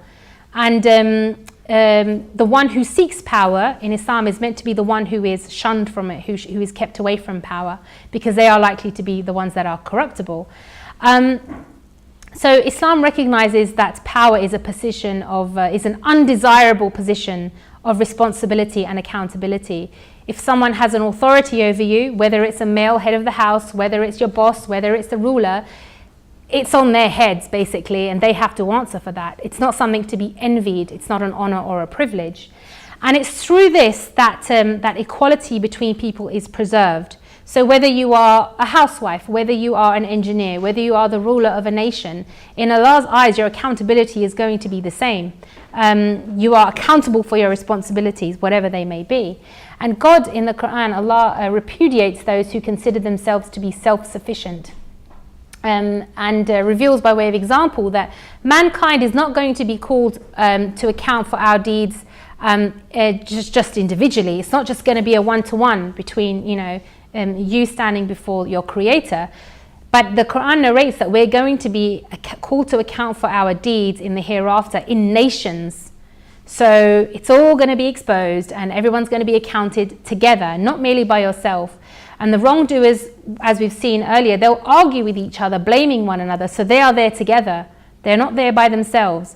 So this idea of being self-sufficient, and it's just between me and God. It's not just between you and God, because God has given those provisions to guide you as to how to behave with other people. And so the Quran provides that the burdens that you bear on the day of resurrection won't just be your own, but also those who you may have misguided. And also the rewards will not just be your own, but you'll also reap rewards for those who you may have guided. So it's not just an individual, existence where everything else is as if it were a hologram and everyone else is part of the game. Everybody is being tested together. And one can only wonder, this obsession with individualism and autonomy and self-sufficiency, one can only wonder how much autonomy these Muslim feminists think that any of the prophets of Islam had when they were charged with the duty of revelation. One of the hardest, as we've read the difficulties that they bore when they were charged with the duty of revelation. And one can only wonder how much autonomy such feminists think that Maryam alayhi salam had when she was charged with the duty of bearing Isa alayhi salam in her womb. Was that an act of self-sufficiency and self-determination and autonomy? It was subjecting herself to the will of God. So we cannot bring these concepts. They contradict with what Islam teaches us about our existence and our purpose. And whilst feminism popularly advocates, some of you may have heard the term intersectionality, the idea that a problem, the diagnosis of a problem can't just be looked at through gender, but there's multiple things going on. Now, not only is the feminist idea of intersectionality an admission that feminism itself is deficient in understanding these situations, but it further fails to appreciate the interconnectedness and checks and balances that exist in the solutions that Islam presents. So in the Sharia, the solutions are, if you want to call them intersectional, fine, but they are interconnected essentially, and they are hinged on one another. But it's due to this shallowness in thinking and assessing the worth of individuals in materialistic terms, which is why, and I won't go too much into this due to time, but why people think that the differences in inheritance is somehow a monetary reflection of a person's worth. Inheritance has nothing to do with a person's worth. It's about the practical considerations of life, and there are certain circumstances in which it is divided in the way that the Quran says, and there are certain exceptions in which it is divided differently. These amounts don't pertain to the value of the human being. We don't materialistically value people by how much money they have. This may be an ailment of secular society, but it's not one that comes comes into Islam. So this means that this individualism and this failure to see the foresight in the Islamic solutions means that for feminists who need to argue that Islam is male biased, they can't explain why in Islam a woman, for example, has a right over her husband's time, over her husband's money, and even over his body. So they also, therefore, cannot accept the Islamic rulings on inheritance, spousal obligations, rulings on family leadership and modesty and so on, because to accept those, they would have to accept that there is a dependence between the two. And by constantly demanding that Islam has to change, feminists are openly admitting that it's not compatible with Islam. All we've seen, all I've encountered when I study this is them saying that it's not compatible and Islam has to change. So how can we have this concept of Islamic feminism when Islamic feminists themselves continually propound the fact that they are not compatible? This isn't me saying it. This is Islamic feminists themselves saying this. Now, Prophet, because I'm conscious of time, how much time do you think I could squeeze out of this? Because okay, inshallah, that should be all right. Now, interestingly, the Prophet ﷺ, many of you may be familiar with the hadith, each one of you is a shepherd and each one of you will be asked about your flock. So a ruler is also a shepherd. He will be asked about his flock. Every man is a shepherd to his family. Every woman is the custodian of her husband's house and children. So each one of you is a shepherd and each one will be asked about his flock. Now, in Islam, when a ruler is given authority over people, he's not given leeway and sovereignty to do whatever he wants. This is not like House of Cards where you can just, make it up as you go along, you get into power and you can do whatever you want. Rather, in Islam, when authority is given to someone, sovereignty remains with God. And the authority given carries with it a duty it doesn't carry with it a freedom, it carries with it a duty to implement God's law. So if a man is given authority over his family, he is not given sovereignty. He can't do something that is haram, he can't do something that is forbidden, he can't do something that he just wants to do that has no basis in Islam. The authority is a duty to implement God's law. So the authority is in reality a responsibility. And as we mentioned before, the authority comes with accountability. And in order for accountability to exist, that person has to have had the authority. Because if they don't have the authority, how can they be held to account? They can say, well, I couldn't help it. It was just, you didn't tell me I was in charge. You didn't tell me it was my job to do this. But in order to be accountable, that authority has to be there. Now, some of the feminists I've mentioned earlier, they will dispute this concept of authority and they would advocate increased power for women. So for example, Amina Wadud, Asma Barlas and Fatima Mernisi, they variously argue that Islam doesn't prevent women, they would argue, from taking roles as the leader. And they would argue that even in one household, both the male and the female can have equal authority. Now, the idea of male authority or responsibility over women appears to them to be an affront to the feminist autonomy or to individualism.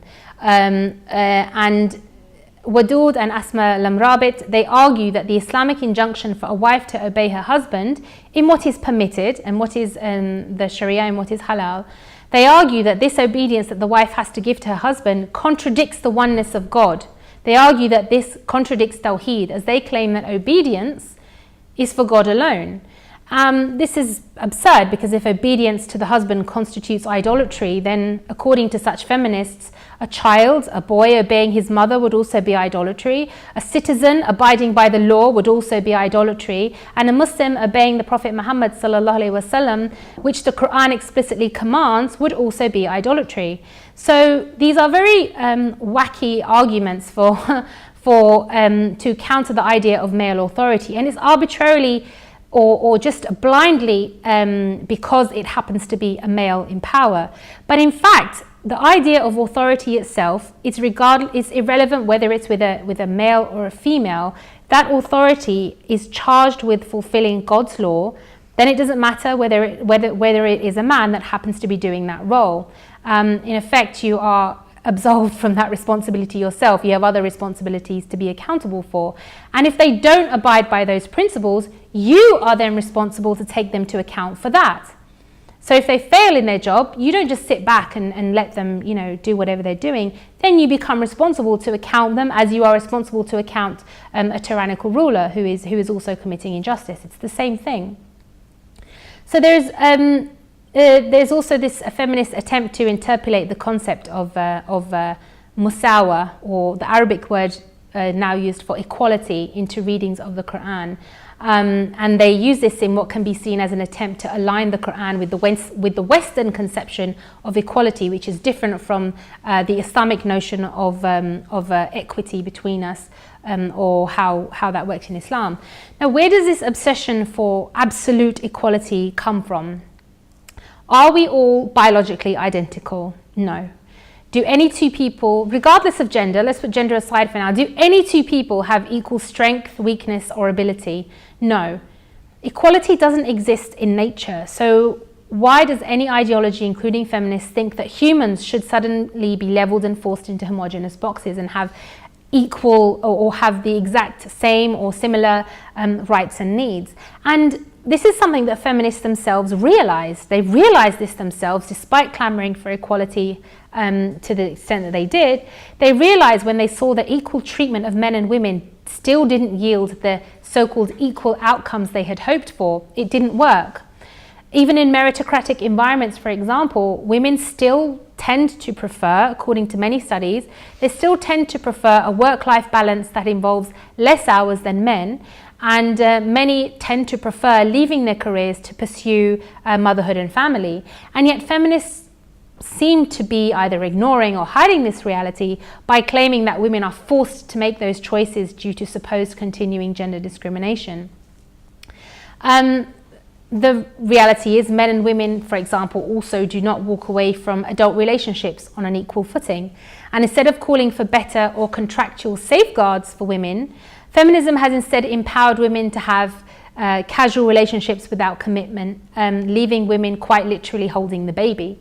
And you see, feminists continue to and have demanded the full suite of, and I'm using the secular Western feminists here as an example because so many of the Islamic feminists seem to be heading in this direction. Feminists demanded the full suite of reproductive rights for women, such as the right to decide whether to keep the child, whether to abort or give away their children to somebody else, and reserves only the financial obligations for men. So they get to make all the decisions about that, and men get to pay for whatever it is they happen to decide upon. So according to you know, these the society that has been influenced by feminism, a woman has an automatic right to her children regardless of whether she's married or not, but imposes a financial obligation on the man to pay child support without giving him any right to even have a relationship with his biological child, let alone deciding in whether, you know, the reproductive stage, without even guaranteeing a right to a relationship. It's like, in effect, to put it, you know, crassly, a tax without representation. It's just to provide the money and nothing else. So is this the kind of equal rights that, that we are being invited towards? Many of you know, and I'm not going to go into too much on this, but, you know, female quotas for certain jobs. For example, the nice polished jobs with the, you know, in the boardrooms and the suits and things like that, but not the same kind of quotas for, you know, for the unpleasant jobs like garbage collection and animal slaughter and coal mining and bomb disposal. We've talked about that a lot in the past, so, I mean, hopefully most of you should be familiar with those things. But furthermore, feminism, and because we've talked about it a little bit on the economic side of it, feminism can't actually liberate people from these injustices that are caused by capitalism, this necessity, this created necessity to push women out to go to work. Feminism doesn't have an alternative economic solution. Even if you had an all-female society where men were doing exactly as they were told, you would still have, in a capitalist society, a large unjust gap between the rich and the poor. And because there's no alternative system posited by feminism for this, all they're really arguing for is equal representation in an already unjust system, a piece of the pie, essentially. So rather than standing for social justice and challenging the economic system that has enslaved millions of people in debt, all they've done is served up women for exploitation too. This is why feminism is often known as the handmaiden of capitalism, and made it necessary for women to work and pay taxes and you know, become part of this system. Now, the powerful elite gets to enslave, exploit and tax the female half of society as well, and this is considered progress. So it's essentially mutated into outright female privilege, a type of a gender sectarianism, demanding more of the privileges for less of the responsibilities. Now, it's ironic that you know, if it's supposed to be a response to injustices, it seems to have adopted the same modus operandi of its own perceived oppressors. It didn't really, as I said, liberate them from an oppressive system, but rather just gave them a stake in it. And this doesn't really sound like a movement that can truly provide guidance for women. Now, the Quran, interestingly, doesn't use that word that I mentioned, musawa. It doesn't use that word musawa, equality, or its derivatives. It only uses a similar word when it's saying that things are not equal. So the Quran says not equal are belief and disbelief. But the Quran doesn't use that word equal to describe human beings. In fact, the Quran recognizes that people are not given the same provisions, and in the afterlife that people are going to be ranked and rewarded differently. So people are not promised equality but justice instead in the Quran, not a blanket equality like communism that just ignores any kind of difference.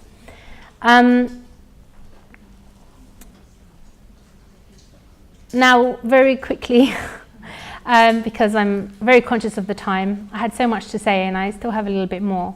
Thank you for your patience. Thank you for those of you that are still here. Now, some sisters, and this is really important, they seem to be waging battles today over merely using the language of feminism. So words like calling themselves a feminist and using the word misogyny to describe problems that exist. And in doing so, as I mentioned earlier, they leave the door ajar to the ideology of feminism and all of those strains and the intellectual and academic direction, the trajectory that is going to. Now, I mentioned earlier that not only this, but calling it misogyny is letting people off too lightly, and it doesn't provide an explanation for what's really going on. It doesn't say anything really about the genuine cause of the problem. And as I said, instead of calling out misogyny when there is a case of blatantly a woman being deprived her specific rights as a woman, not just generally her Islamic rights, which a man has as well, but her specific rights, which as only a woman gets, instead of calling that misogyny, more powerful is to call out the fact that it is un-Islamic and that it is ignorance. Because when you do that, you remind the person of their obligation. You don't put them off automatically and have them turn away from you and start to accuse you of things of following deviant ideologies. When you use the correct language, you are pointing immediately to something that they cannot hide from, which is an Islamic prescription that they are failing to abide by. So I would advocate that instead of using the term misogynistic, which seems to be on the rise for some reason, it's unhelpful. Rather call them out for what it really is. It's un-Islamic. Instead of calling ourselves feminists, which again doesn't do justice to what we are as Muslims, we are a whole lot more than that. Just call yourselves Muslims, because this is the best da'wah and the best reminder to others of what the system of Islam offers in these situations. Now, some of the basic things that Islam provides for women, I trust that a lot of you know those things, which is why I haven't spent too much time on that. I wanted to go beyond that. I wanted to talk about specifically what Islamic feminists say. But very briefly, feminism, for example, as a comparison, it doesn't give any critical rights.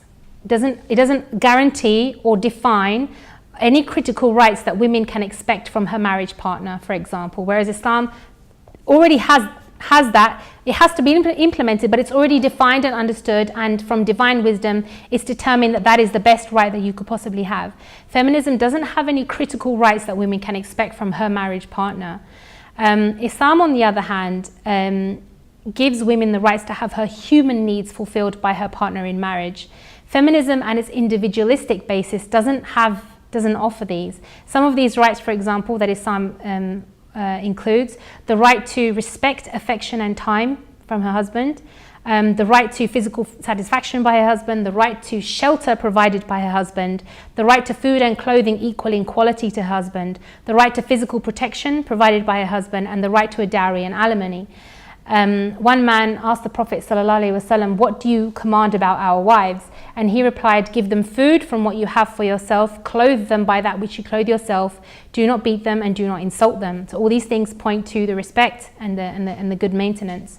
You all know about Islam's woman's worth in Islam is by her virtue. It's not by her appearance or all of the things that Western society posits as being the bearers of, or the markers for women's success. The one thing about this is the fact that Islam values you based on character, is that everyone has a shot, no matter, and it's a fair shot. No matter if you were born with a disability, no matter if you are born with every talent and you can't decide what to do with that, no matter if you are, so accomplished, no matter if you feel downtrodden in life, Islam allows women to pursue the worship and obedience to Allah through any pathway she wants. Any pathway, through being businesswomen, CEOs, political ministers, even join the army, even though it's not obligatory. Whatever pathway you want, Islam will judge you based on your character and your and discharging that duty, the duty that you had as a Muslim. You don't automatically get points for being, a businesswoman if you were a horrible person otherwise, or if you were not kind to your family. And because Islam caters for and provides a conducive environment to pursue motherhood, women are not forced to undertake work to support themselves.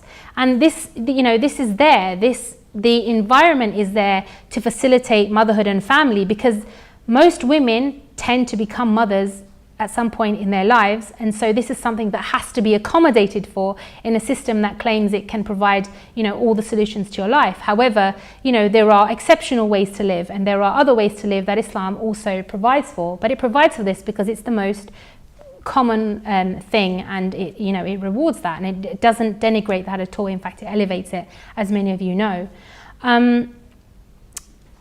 So very, very briefly, I want to give one example. I have a lot more, but I'm just going to give one because I'm conscious of time. And it's about applying. And I mentioned at the beginning, knowing the rules and listing the rules is different, and applying and having the understanding of the wider wisdom is different. I mentioned about, the woman has a right to be provided for. How can that happen if there's economic poverty, etc., etc.? So you should all have in your minds the fact that this is all interconnected. Now, let's take the issue, for example, of masjids and the frequent complaints we have about the lack of space for women. Now, we often hear about, there are so many masjids. There's often, though they're designed to accommodate for men, and sometimes, or very frequently as is reported, the space for women is either small or it's inappropriate. I think I read the other day about a sister who was asked to pray in the mosque kitchen, which was funny. Not funny. Not funny. Let's take that issue, right? So now a simplistic approach to the problem would be to demand that mosques need to make more space for women. We hear this, mosques need to make more space for women. However, perhaps a more enlightened approach, perhaps could be, if we consider the problem more broadly. Now, is the issue with the masjid one of space for prayer? Is it that there's not enough space, or is it because of the understanding of the function of a mosque itself? Now, in reality, a masjid is not only a place for prayer, but a community hub. If it were only a place for prayer, then you could understand why, because it's obligatory on men to pray Jamaat for the Friday prayers, that in those circumstances, you give priority to who it is an obligation on. However, generally, Muslim women are not to be stopped from going to the masjid to pray. If it was an issue of space and there wasn't enough, then surely we would be sensible and say, fine, it is obligatory on them to pray in Jamaat, so the Jamaat spaces should be reserved for them. But in reality, a masjid is not only meant to be a place for prayer, but it's also meant to be a community hub. It's meant to be a place for meeting, a place for learning, for discussing, for deciding about the community's tasks and obligations. And if we campaigned instead for the revival of the traditional function of a masjid as being a place of learning, not just for men and women, but for all, not just for men or just for women, but for both, and for the young and the old, this would open up the mosque to multiple activities, just as they were used historically. And the lack of space for women would resolve itself, because the dynamics of the mosque would revert to being a place of community involvement, open to the entire community, as well as just a place for prayer. So if we want to make mosques accessible for women, we need to make them accessible for all Islamic purposes. Does that make sense? So it's like there is a simplistic approach, which is clamoring against the fact that there is not enough space. But actually, if we look at the overall picture and look a little bit more in a more nuanced way, we see that actually there is another way to approach this problem. Similarly, if we want to tackle or eliminate female poverty, we need to eliminate the causes of poverty itself by challenging, the economic system that brings those about. And for dealing with these problems, we can form action committees. This is what we should be doing on specific issues. But whatever we do, whatever we campaign for, we have to make sure, one, we have diagnosed and understood the problem with the correct lens, and not borrowing a lens that leads us to misdiagnose the problem in the first place. And that when we talk about these problems and raise awareness, we don't use the wrong language about these problems. So we don't use the language of identity group politics that exists, that currently exists in the West.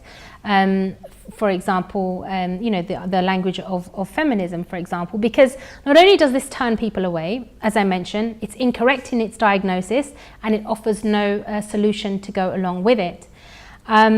whether it's about campaigning for respect or defending the respect of the hijab and the niqab, whether it's about the rights of citizens here in England, or whether it's the rights of Muslims abroad, we should be active in this, and all Muslims have a duty to be engaged, to seek knowledge on this and to take a role in this, not just to sit back and observe and be a little bit afraid to put ourselves out there. Not everybody has to be a scholar, not everybody has to be a speaker, but everybody has particular talents and skills that they can direct towards these causes. Whether you're better at sciences, or whether you're better at business, whether you're better at graphic design, whether you're excellent with managing people, whether you are better at managing family affairs. For example, and I'm going to end shortly, when I was in Malaysia, I met with a lot of Muslim activist women who had a lot of children. They also had a lot of degrees, masters and PhDs. They also had jobs, and they were also heavily active in the Islamic environment. How were they doing it all effectively? It wasn't through trying to do it all, but it was actually through balancing out the responsibilities. So, for example, they would identify or come to know that one of the younger ones amongst them wanted to become a doctor or a lawyer. They would then help to divert them to make sure that the reason for them wanting to do that was a good reason. And then they would help to gather resources or to manage workloads so that that person could have the ability to do that. If that person, for example, was a mother of however many children, they would coordinate daycare, for example, with their husbands and amongst each other to facilitate this. So by working together, they were able to do it all. They were able to have it all without doing it all, which is the opposite of what many, what is often advocated to us from feminists. I could probably talk about this for another 3 hours, but I'm going to stop. I did have more things to say, but out of respect for your patience, I'm going to stop right there. Jazakallah khair for listening, and inshallah, hopefully another occasion we can expand on this further and discuss further.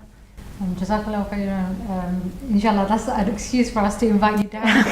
So you could add to what you've already given us, mashallah. I think we should take some questions, inshallah. So are there any questions first here, and then I'll take some from if there's any online. Anyone? Yeah, come. Jazakallah khairan, firstly. Secondly, you mentioned how feminists are desperate, or Muslim feminists are desperate to hold on to the Islamic version of feminism. Yeah. So when you said people like Amina Wadud will openly admit that Islam and feminism don't come together in the way that perhaps they would like. Mm-hmm. So why the need to cling on to this so badly? And is this specific to feminism, or is it part of something wider and a wider framework of reformation and of looking at Islam through a secular liberal lens, as you said? So that's an excellent question. So just to make sure I've understood the question you're asking, why, if it's obvious to them that Islam and feminism conflict, why are they trying to hold on to this, and why do they call it this? There's a number of reasons. One of them is what you hinted at. A question to that. Oh yeah, okay. Because I think it's going to be slightly linked. Okay. Okay. So I think we'd agree that secularists reject any laws made by God and any authority that God has over them, and feminists reject any laws made by men and any authority men might have over them. Saying that, we all know Muslims and Islam aren't always the same thing. They are feminists and feminists and feminists are not always the same.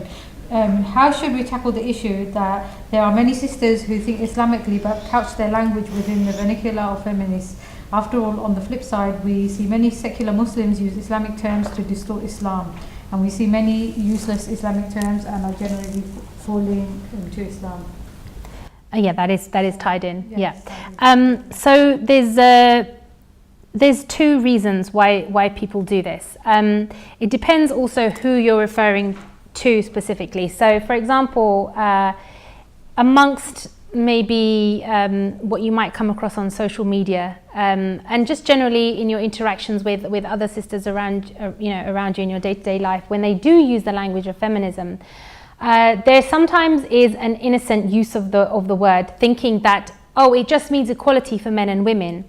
And this is why we need to understand these terms. And when we are doing the work of activism, this is why we need to study the words that we use very carefully, because we unwittingly, as I mentioned during the talk, by using those words, lend purchase to the second category, which I'll explain. We open the door for them to bring in these other ideologies. It becomes a backdoor way to sort of reform Islam. And this isn't something new. This is something that, colonialists realized a long time ago, that to take control of a society, you had to kind of win over its women, change its women, and make them think that there was something better, because they recognized that the women were the backbone of families and therefore the backbone of societies. And so the ideology of feminism has for a long time, I think Frantz Fanon has written about this as well, and others, or about this more generally. It's been the back door for reformists, for those who wish to reinterpret Islam altogether. And this is why the second category, which is those who do wish to distort it, as I mentioned many of them earlier, using the Quran as a way to bring them out from one, it's like a slippery slope, to bring them out from one path into another and not know when this happened. When did this happen? And because they use the language of the Quran and they use these verses, it leads to a completely contradictory result. But the reason for clinging on to that terminology is because it's so effective. It's so powerful because it has this benign, cuddly face to some. Not to many, it's immediately horrific and they don't like, the terms at all. But to others, it's like, oh, it's just a happy, friendly, term that I can use to let people know that I'm fun and I'm aware and I'm woke. Whereas in reality, it's not a fun word at all. It has terrible consequences. And I was speaking to one sister about this, and I was like, why do you use this word? And she was like, it's catchy. And I said, well, so is Ebola. We don't pursue that. Just because something is catchy, it doesn't mean we need to start using it. In fact, why don't we, as I said, make Muslim the thing to be catchy and to be aspired to? Why does that have to be, the dirty second that we need to clean with words like feminism? Why is that the case? All we're doing when we're doing that, we're not just saying, when people join those two together and say, I'm a Muslim feminist, we've often heard people say, oh, you're saying that Islam is incomplete. You're not just saying that, but you're saying that Islam is secondary. You're saying that you take the name of feminism and you put it in front of your religion. So there is a category of people who I understand and who I've seen to be using the term in a naive manner, not realizing what the repercussions are, using the terms misogyny, using the terms feminism, and there are others who would capitalize on this and exploit this and say, okay, hooked this crowd, let's open this up to them further. You'll see a lot of, for example, some feminists would, they start out just with the simple language. You see the progression. It develops and develops, and then it becomes something unrecognizable. But the nature of the human being, I guess, and if you're raised a Muslim and you're born a Muslim, you don't want to let that go. And so this is, as I mentioned, it's a state of cognitive dissonance, where they don't want to let go of that, even though it is so contradictory, but they don't know how to claw back and how to actually resolve these issues, because by going so far down the rabbit hole, they've kind of distanced themselves from the classical teachings of Islam and the Islamic solutions. And the other thing to point out is that feminism is still not done. They haven't achieved. They're still going. They haven't achieved what it is they think they want to achieve. Every decade or every generation, the goalposts move. Whereas Islam, and you may have heard this before, but it actually achieved its vision, at least in its primary forms, in as little as 23 years. 23 years is not even a lifetime. You could see that in your lifetime. So the idea that somehow, using the word feminism is a quick solution to raise awareness, it's actually not a quick solution. Some people make the same comparisons between, why do you follow such an old religion? It's 1,400 years old. Democracy is a lot older than Islam. It's thousands and thousands. It's a lot older. In comparison, Islam is a lot newer. These are these are silly arguments for people to make. But if we're looking for a genuinely effective solution, one that we have seen works in the past, and one that if we apply it today, not by merely imitating what was done in the past, but applying the method to these new problems. So we're not changing the method, we're using the classical method but applying it to what may be new problems. This is the work that needs to be done, and through this we will find a quicker resolution to many of the issues that we face. And as we've touched upon, it's not just one issue, it's not just women are experiencing X, but it's an infrastructure issue. It's about the whole system being put together in an incorrect way. The Muslim world, for example, is largely secular, or at best it tries to knit in a few aspects of Sharia. And when you do that, you've taken away that balance, that mizan that I was talking about earlier, that Allah set out. You take that away and everything is a mess, and that's why it is a mess. So for Muslims in the Muslim world, who are advocating for the correcting of that structure, who are calling for those in power to change the way that they do things, for them, if they do that, that is the fastest way to alleviate the root causes of these problems and unknit some of the others. So there's essentially two groups. There's the benign and there's the deliberate, and we need to advise both,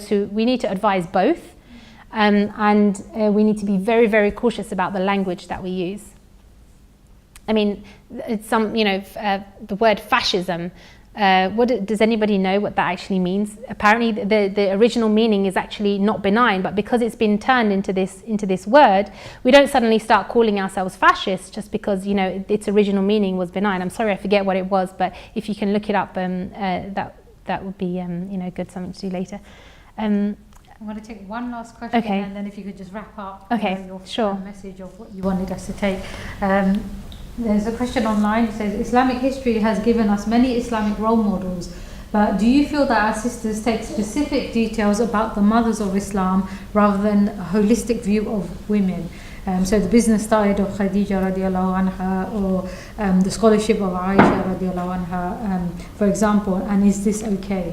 Sorry, could you repeat the beginning part of the question? So Islamic history has given us many female role models, but do you feel that our sisters take specific details about the mothers of Islam? Yes. Leave, so they choose. They choose specifics. Yeah. Leave the other parts of it. This is also a good question and something which we touched upon. So you don't have to be an aspiring businesswoman in order to be admirable or successful. You don't have to be scholarly minded in order to be successful as a Muslim. It depends on your aptitudes, and throughout Islam this has always been the case. I mean, some of the scholars that I mentioned that Sheikh Akram Nadwi documents, those are just the hadith scholars. But women were active not only in every industry, but also they were the people who were raising the individuals doing this. They were the ones raising the scholars, raising the men. And who in your life is more important to you than your mother? I mean, they played the most important role, and it's it can't be said enough. And as I said, whatever your role is in life, God is not going to account you just based on your job title. It's going to be on the way in which you discharge that duty. So if you were a mother, did you discharge your duty well, or were you neglectful? It's not enough just that you were a mother that suddenly you get brownie points for that. Did you do your job? As a father, did you do your job? As a brother, as a sister, these family relationships, no matter what your role is in life, we're going to be accountable not just for those, but how we deal with other members of our community, our neighbours. There tends to be a focus on these particular roles, and I've noticed that is because these are things which tend to sit well in modern society as secularist views of success.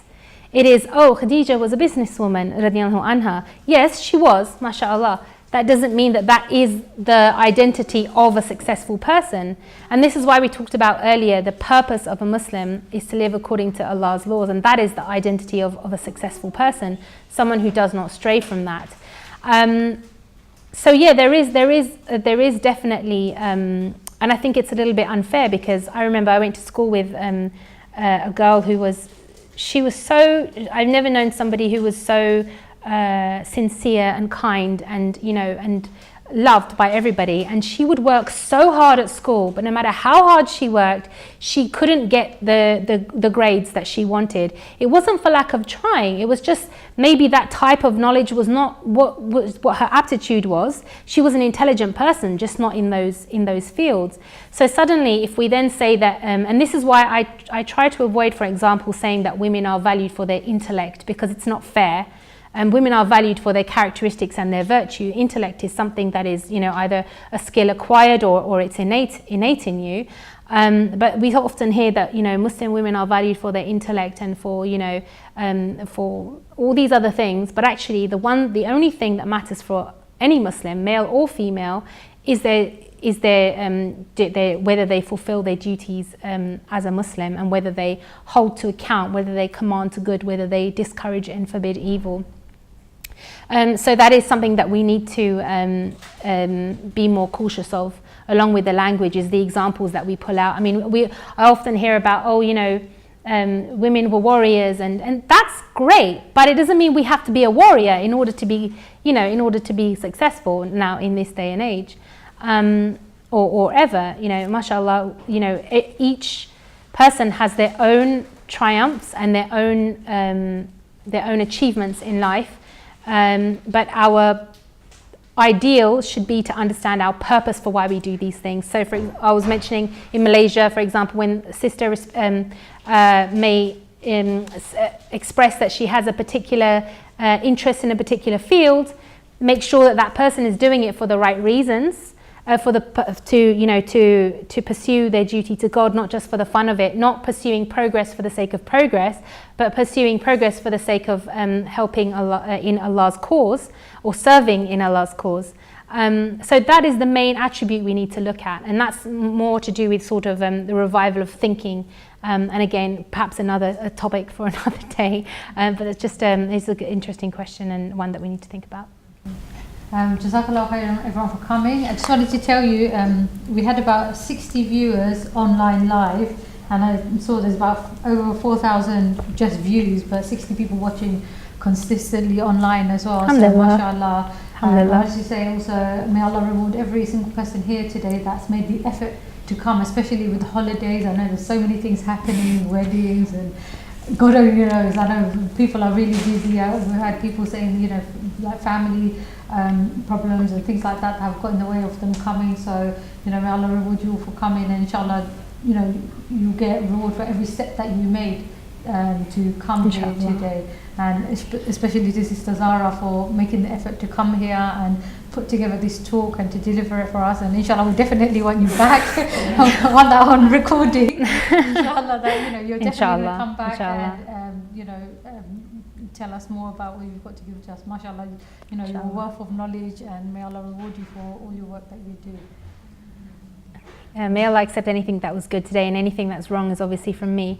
And also, more than me, Jazakallah khair to you, because I went so over time and you sat patiently and attentively, you know, engaged and listened. So Jazakallah khair. How many hours was that? Times that by the number of people that watched and listened in this room, because that's how many hours was spent on this issue here today. Inshallah, may Allah put benefit in that. End with the dua. You please go ahead. Yeah.